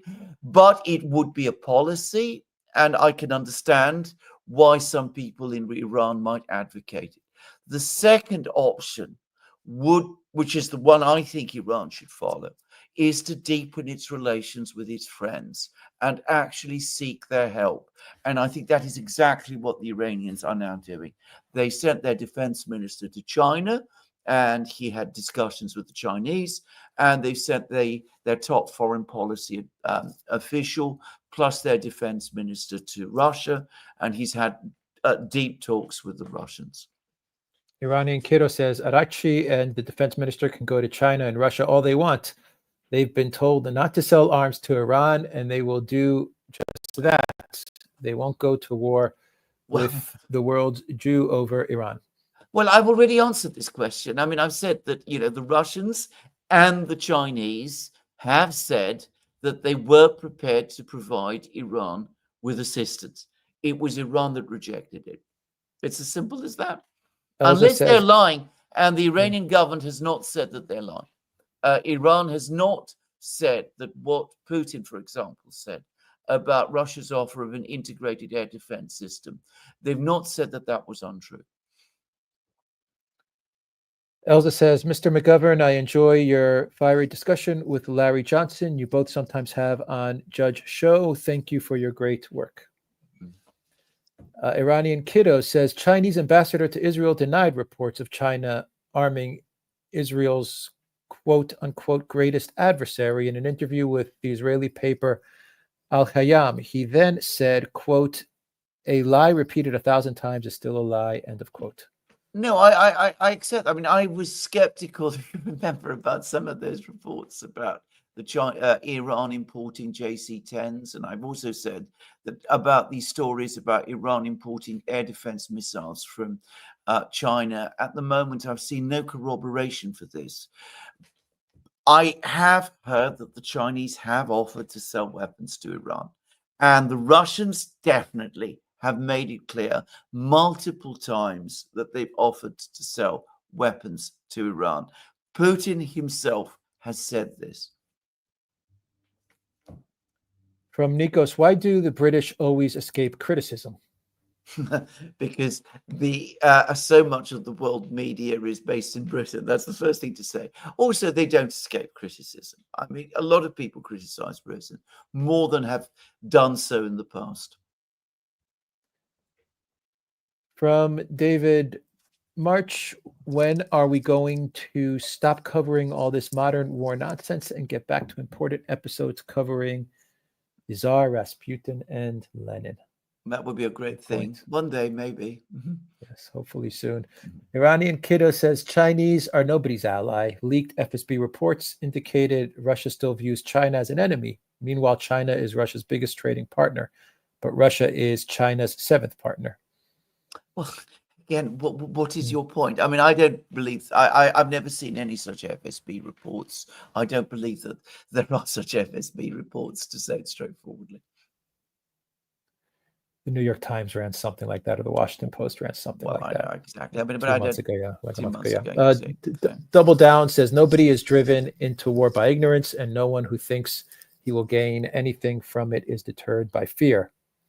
Democratis describes war economies. Oh.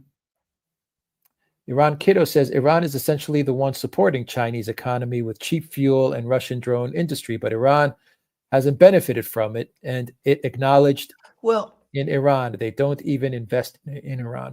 Well, what is your suggestion? I mean, that Iran should isolate itself completely from China and Russia and do it all by itself. I mean, it's an option. China does not depend on Iran for its economy. I mean, I think that's the first thing to say. So, I mean, I again, to repeat once more, the Russians have sold weapons to Iran. They have supplied weapons to Iran. They supplied air defense missiles. They've made bigger offers, and this has been communicated by none other than Putin himself. The Iranian authorities have not contradicted him. As for the Chinese, The Chinese media is saying that they've also made offers to Iran, which Iran did not accept. Iran doesn't have to accept any offers. That is its sovereign right. I personally think that would be a mistake for Iran to do at this time, isolating itself at a time when it is being challenged by two major nuclear powers, as you said. Now, I've said this several times now over the course of this live stream. I can't go on repeating myself. Assad did the same thing. Yeah. And Syria did the same thing. He did the same thing. He isolated himself, and we see what happened. We saw what happened, yeah. Iranian Kiddo says, Russian and Chinese investments in Iran are minuscule compared to their investments in the Persian Gulf states. And frankly, BRICS has had no effect on Iran's economy. The inflation went up under Raisi and continues to rise. Well, I mean, I've been repeating myself endlessly. If you don't want, well, in that case, I mean, I think Iran can just isolate itself and then make a decision. I mean, it's up to Iran at the end of the day what it intends to do. It has only been a member of BRICS for a relatively short time.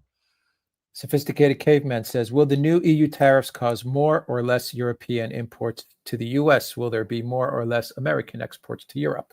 Well, I can't see how there can be more European exports to the United States, given the nature of the agreement that was done. In fact, I mean, it's going to be an absolute, it's going to be a massive blow to European exporters to the United States.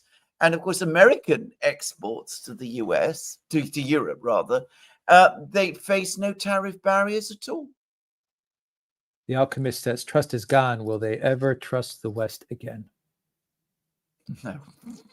Iranian Kiddo says, last fall, the IRGC finally came out and pretend they no longer wanted to buy S-400s and jets from Russia to save face. Just looking at Persian social media, everybody knew it was sold to Algeria. Now they are selling Su-57s to India.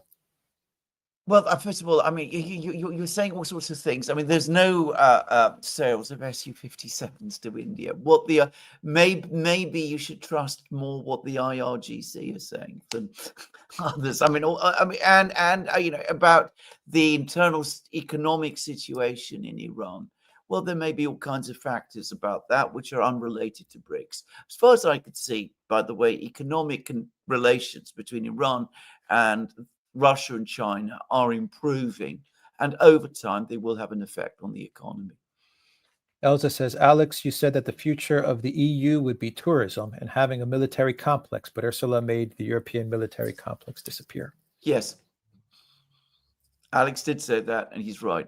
I was and right you're right too. And the military complex is just going to be buying the weapons from the US. Yeah, exactly. That's it. Iranian Kiddo says, we need to know the terms of this integrated air defense system they claim Iran had rejected. If it didn't allow Iran to operate them, then Iranians are not going to accept that. Iran wants to be in charge of its own skies. Well, again, you ask valid questions. I don't know. But I mean, surely these are answers that the Iranian authorities can give. And I don't know. I mean, you know, at the moment, I haven't seen them or heard them. Usually these things are negotiated and terms of use are negotiated. And again, ultimately, I think Iran would be wise in seeking help from its friends. Elza06 says Melania didn't see reports from Gaza, did she? No. Melania Trump.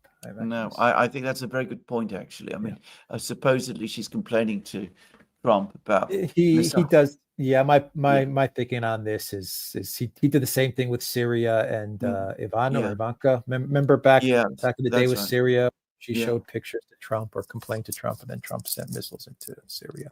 I think Trump uses this often. I'm afraid I agree. Yeah. Matthew says, still think we're past the most dangerous point of the Ukraine war? Top reporting as always, chaps. Yes, actually. I think the most dangerous period was under Biden. I don't think Trump is going to take us into a war with Russia. Nitswitch says the Russian will give Europe the waste bin treatment. Only open the lid if you have to dispose of something. Else, stay away. Yes. Iranian Kiddo says, last time Russians were in charge of air defense system, it was used more as a garnish, sitting idly as Syrians and Iranians there came under repeated fire. No, well, again, I mean, I don't agree with any of that. And all I would say is that if you're talking about when the Russians were in Syria, I mean, we were not having attacks on the Syrian air defense, the Syrian Defense Ministry in Damascus. So, I mean, I can't accept your view that these things didn't make any difference. They clearly made a huge difference. Raphael says, I am with Alexander 100%. I was watching a Russian TV show. Russians are saying they know Europe is broke. They do not want to be the one responsible to feed and take care of them for 100 years. Correct. The U.S. is going to be feeding and taking care of Europe for 100 years. Which was exactly the point that Alex made when we discussed these sanctions. This thing that Trump has agreed with Ursula is a trap for the United States, not a trap that Ursula cunningly laid. It's a trap that will develop of itself. Iranian Kiddo says millions of Russians live in Israel, and Russian-Israeli billionaires have much influence. Putin is a friend of Israel. Netanyahu is his old pal. If anyone thinks Russia supports Iran against them, then I have a bridge to sell you. I have to tell you, I've already answered all your questions exhaustively. I mean, I cannot go on repeating these points endlessly. Russia doesn't sell weapons and has never offered to sell weapons to Israel. It has sold weapons and is offering to sell weapons to Iran. That is a completely different scenario. Yeah, take the weapons and take the help. Absolutely. That would be my advice if it counts for anything. Sparky says it'll be enough for Russia to deal with NATO-sponsored Banderite guerrillas in Western Ukraine, so they're not even thinking about taking Europe, which has nothing they need or want. Exactly. Sophisticated Caveman says, Alexander, off topic, but in your opinion, what could be done to help the Rust Belt and industrial cities in the U.S. like Detroit and Cleveland? I think you could actually develop a pretty effective and successful industrial policy. You could do all kinds of things that way. And I'm absolutely prepared to accept that an element of protection could play a significant role in that too. But I mean, you do need to develop that industrial policy. The United States has all the means to do so. It's still got the engineers, the scientists. It would need massive retraining of workforces. It would need a proper plan looking at what can be developed there, what is needed. But it can be done. The United States used to be superb at this kind of thing. Elza says 3 years plus with you, gentlemen, and community. Thank you very much, Elza. Iranian Kiddo says TRT had an interesting article a while back by Mark Katz saying Israeli-Iranian hostility serves Putin's interests by preventing Pezeshkian from tilting towards the West. So you get to listen to what the Israeli defense minister says. Just saying. Yeah. Iranian Kiddo says, as John Helmer pointed out in an interview with Dmitry Laskaris' YouTube channel on June 25th, President Putin only asked Netanyahu not to target the Russians in Iran in the phone call, not Iran itself. Which phone? Well, I mean, I didn't watch this program, but I mean, I'm a little surprised by that comment because I didn't know that Putin and his officials share that kind of information about what they say in a telephone call with Netanyahu. I mean, is that in any readout? Sparky says it's encouraging that the BRICS summit in Brazil turned out much better than expected. Modi seemed to like it, so maybe India will lean more into BRICS, build a better world with BRICS. Absolutely, I agree, and I think India at the moment is making major efforts to develop closer relations with China, and we'll see where that goes. Neil Mehta says, will Russia stay stable after Putin? Russia is stronger than what it was in the 90s, but still, how is Putin planning his succession? This is a huge question. I can't look into a crystal ball. My guess is yes, it will remain stable. And I would have thought that Putin, who spent most of his career as president, trying to develop stability in Russia, will do everything he possibly can to make sure that it remains stable after he's gone. But I can't look that far into the future and say, for the moment, he is there, and most Russians are very happy he is. Iranian Kiddo says President Putin always gone out of his way to avoid public criticism of Israel, despite their recent involvements in attacks on the air bases or causing Russian Air Force to crash back in Syria in 2018. Well, Putin has criticized Israel often. He spoke about Israel's recent attack on Iran during the 12-day war, as aggression. He called it, unprovoked aggression. It's there in the Russian readouts. Sparky says, anytime someone says Israel is our only friend in the Middle East, I can't help but think, before Israel, we had no enemies in the Middle East. U.S. missionary John Sheehan. You quote this often on our live streams, and you're right to do so. Iranian Kiddo says, President Putin claimed that Russia has no defense pact with Iran. That's categorically false, as indicated under Article 4 of the treaty. John Helmer also made this point on Dmitry Lascaris's on June 25th.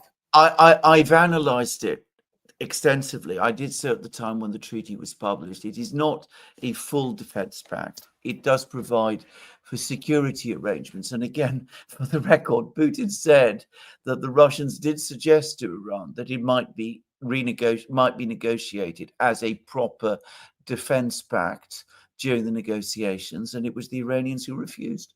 Again, the Iranians have not contradicted that. Sparky says President Trump surrounds himself with people who constantly lie to him in order to reinforce false premises set by his primary source, controlled opposition Fox News. Yes.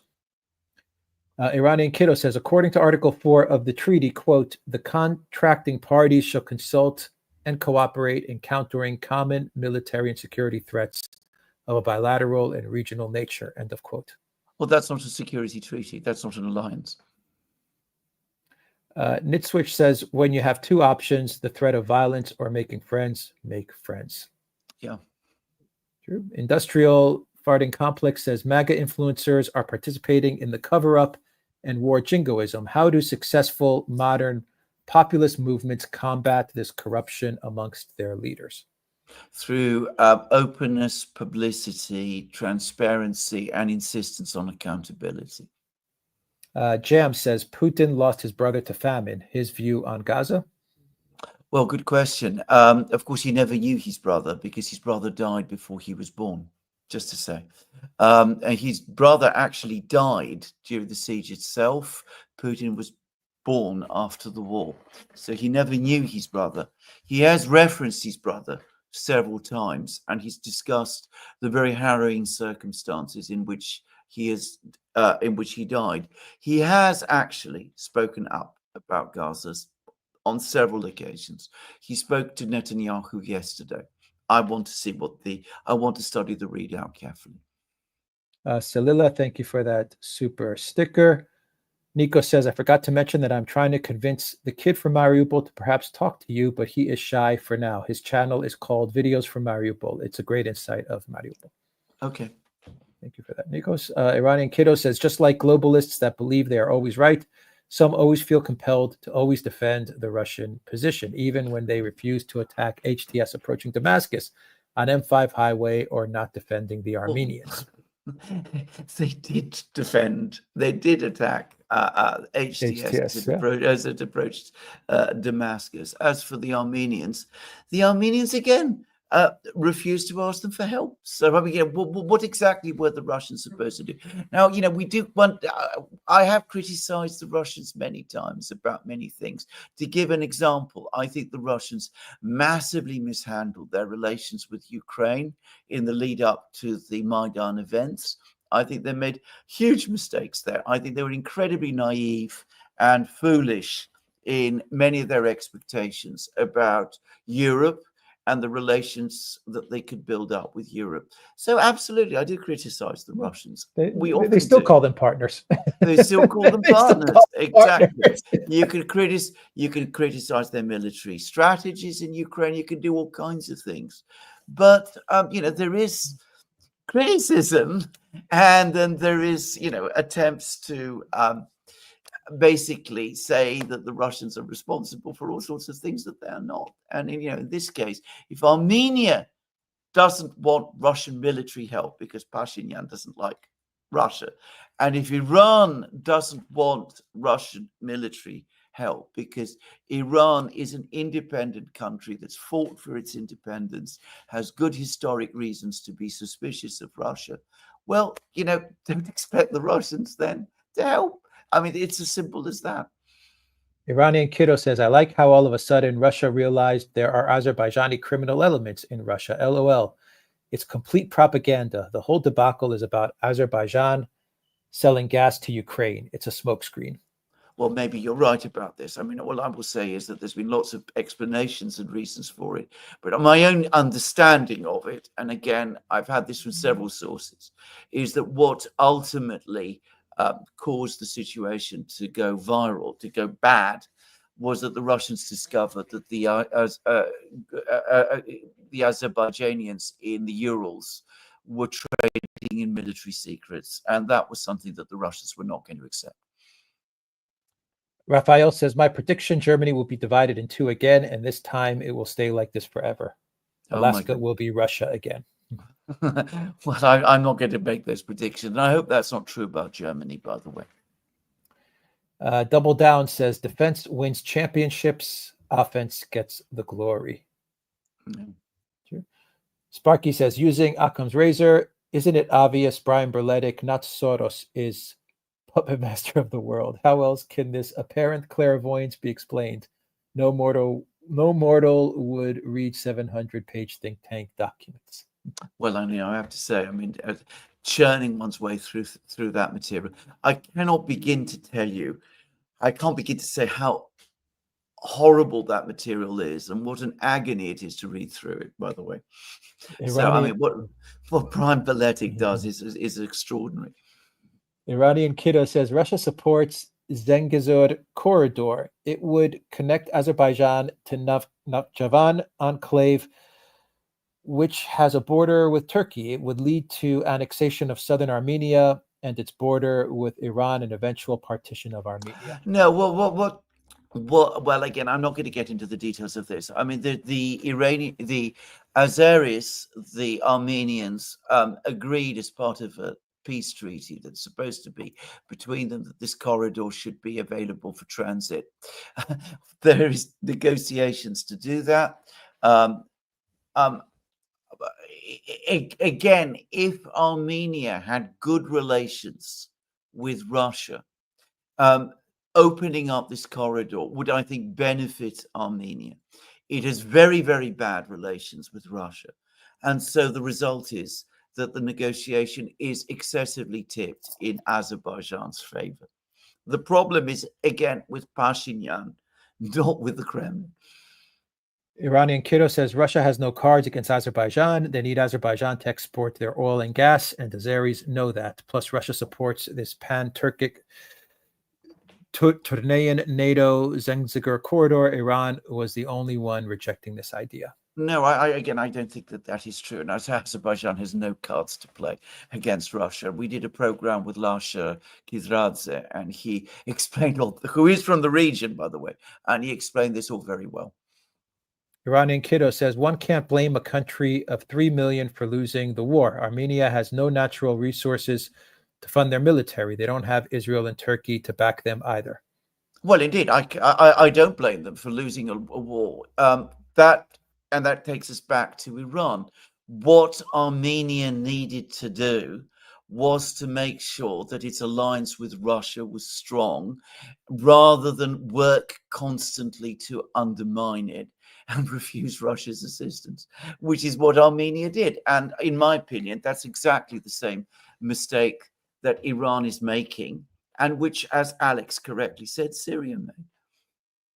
Iranian Kiddo says, one should understand Armenia, a small Christian country surrounded by Turks, has to make lots of maneuvers to survive. It's not all about Pashinyan being a Russophobe, and I'm defending him. He jails his critics. Well, I will state this. Most Armenians I don't think I know a single Armenian, and I know quite a few Armenians, doubt that it is Pashinyan who has managed to lose Iran, Armenia, all its positions. I mean, I don't think there's any doubt about this. Actually. I remember covering this. Didn't Pashinyan say that Nagorno-Karabakh is Azerbaijan? I mean, didn't he say that? Yeah, absolutely, he did. And Putin was like scratching his head, going, "What are you saying?" Before the war. Yeah, before the war. Anyway, Toaster LMP says, just wanted to say thank you to you both for mentioning your Orthodox faith. I became a catechumen in the Greek Orthodox Church last week. Thanks to you both. Well done. Thank you. Thank you. Double Down says defense. I read that. Defense wins championships. Offense gets the glory. Iranian Kiddo says Russian peace forces stood by as civilians were ravaged by angry Islamist mobs and Lachin corridor remained blocked. That's why, according to Moscow Times, only 30% of Armenians view Russia positively, down from 93% in 2019. Moscow Times is not a reliable media outlet. It's not published in Moscow, by the way. Not even in Moscow. Yeah, no, it's published in Amsterdam. Just to say. Yeah. Raphael Lingot says, my prediction is Germany will be divided again. Okay, yes, I read that. Thank you, Raphael, for that. Iranian Kiddo says, by the way, Mark Katz is a professor of government and politics at George Mason University of Virginia. I wasn't referring to okay, different person. But it's still Mark, But it still amounts to the same thing. I mean, that's an opinion which I don't actually share. Neil Mekta says, has diplomacy failed the Palestinian people? It's frustrating to see such destruction of Gaza. Yes, in a word. Elza says, Matvienko went to a women's conference in The Hague. She invited Russia's critics to come to Donbass and see the memorials for children. I'm surprised that she was able to visit The Hague. Yeah. Sparky says, like social media, custom steers content and advertising to special users, content supporting globalist narratives are steering to the First Lady and others, so they legitimize them to President Trump. Yeah. Iranian Kiddo says, by the way, Iranians, quote unquote, being suspicious of Russia is not all about what happened 200 years ago. It's about what they are doing now. Some Iranian officials are now saying they don't support Iran. But the Russians some Russian officials. I guess some Iranian officials are now saying they, in reference to Russia, it does not support Iran. Can I just say, I have lived through the whole history of Russian-Iranian relations. They have been very bad at various times since the time of the Islamic Revolution. And of course, they were very, very bad during the time of the Shah. This is a long-term thing, and I understand the reasons for it. All I am saying is, at this particular time, maintaining that suspicion of Russia is a luxury. But it's up to Iran. If Iran wants to take on Israel and the United States by itself and refuse offers of help from those who are making them, then that's up to Iran. It's an Iranian decision to make at the end of the day. All right. I think that is everything, Alexander. Final thoughts as I just do a final. Well, I think we've had an absolutely outstanding program with Ray McGovern. As he absolutely said, it is a trip down memory lane. But to see all of this, to hear all of this, for somebody who's actually worked with intelligence and has done intelligence work and knows all of the mechanics of it, I mean, that is enormously satisfying and insightful. Alexander, one final question from E09. What is Alexander's opinion of Shanghai Cooperation Organization as an influential global institution? Right. I think it is not influential as a global institution, but I would say that it is part of that web of relationships that the Chinese and the Russians are spinning around each other, of which, of course, BRICS is by far the most important, which are gradually congealing together and creating what is, in effect, I won't say exactly a bloc, but if you like, an alternative system to that of the West. And we'll end it with Sparky's super chat. What does a president win when, unbeknownst to him, his CIA restarts an old border war between Cambodia and Thailand when he's credited with stopping it? The Nobel Grift Prize. Very all good. about the Nobel Peace Prize. All You about understand the foreign policy right now. It's all about that prize. All right. We will end it there. Neil Mehta says, when can we expect Jeffrey Sachs on this show? Wow, Neil, Soon. you are amazing, Neil. You are amazing, because we will have Sachs on Thursday, right? Thursday, that's right. That's right. Wow. Neil Mehta. Cool way to end the live stream. All right. Take care, everybody. Thank you for everyone that watched us, to everyone that watched us on Odyssey, on Rockfin, Locals, Rumble, YouTube. Thank you to our moderators, Zarael and Peter, and who else? Alexander was in, and and Brett, and I think I'm missing a bunch of moderators. Yeah. Anyway, all right. Thank you to our moderators as well. I'm sorry if I've missed you on here, but a big shout out to everyone that is helping in the chat. All right. Take care. That's it. Take care, everyone.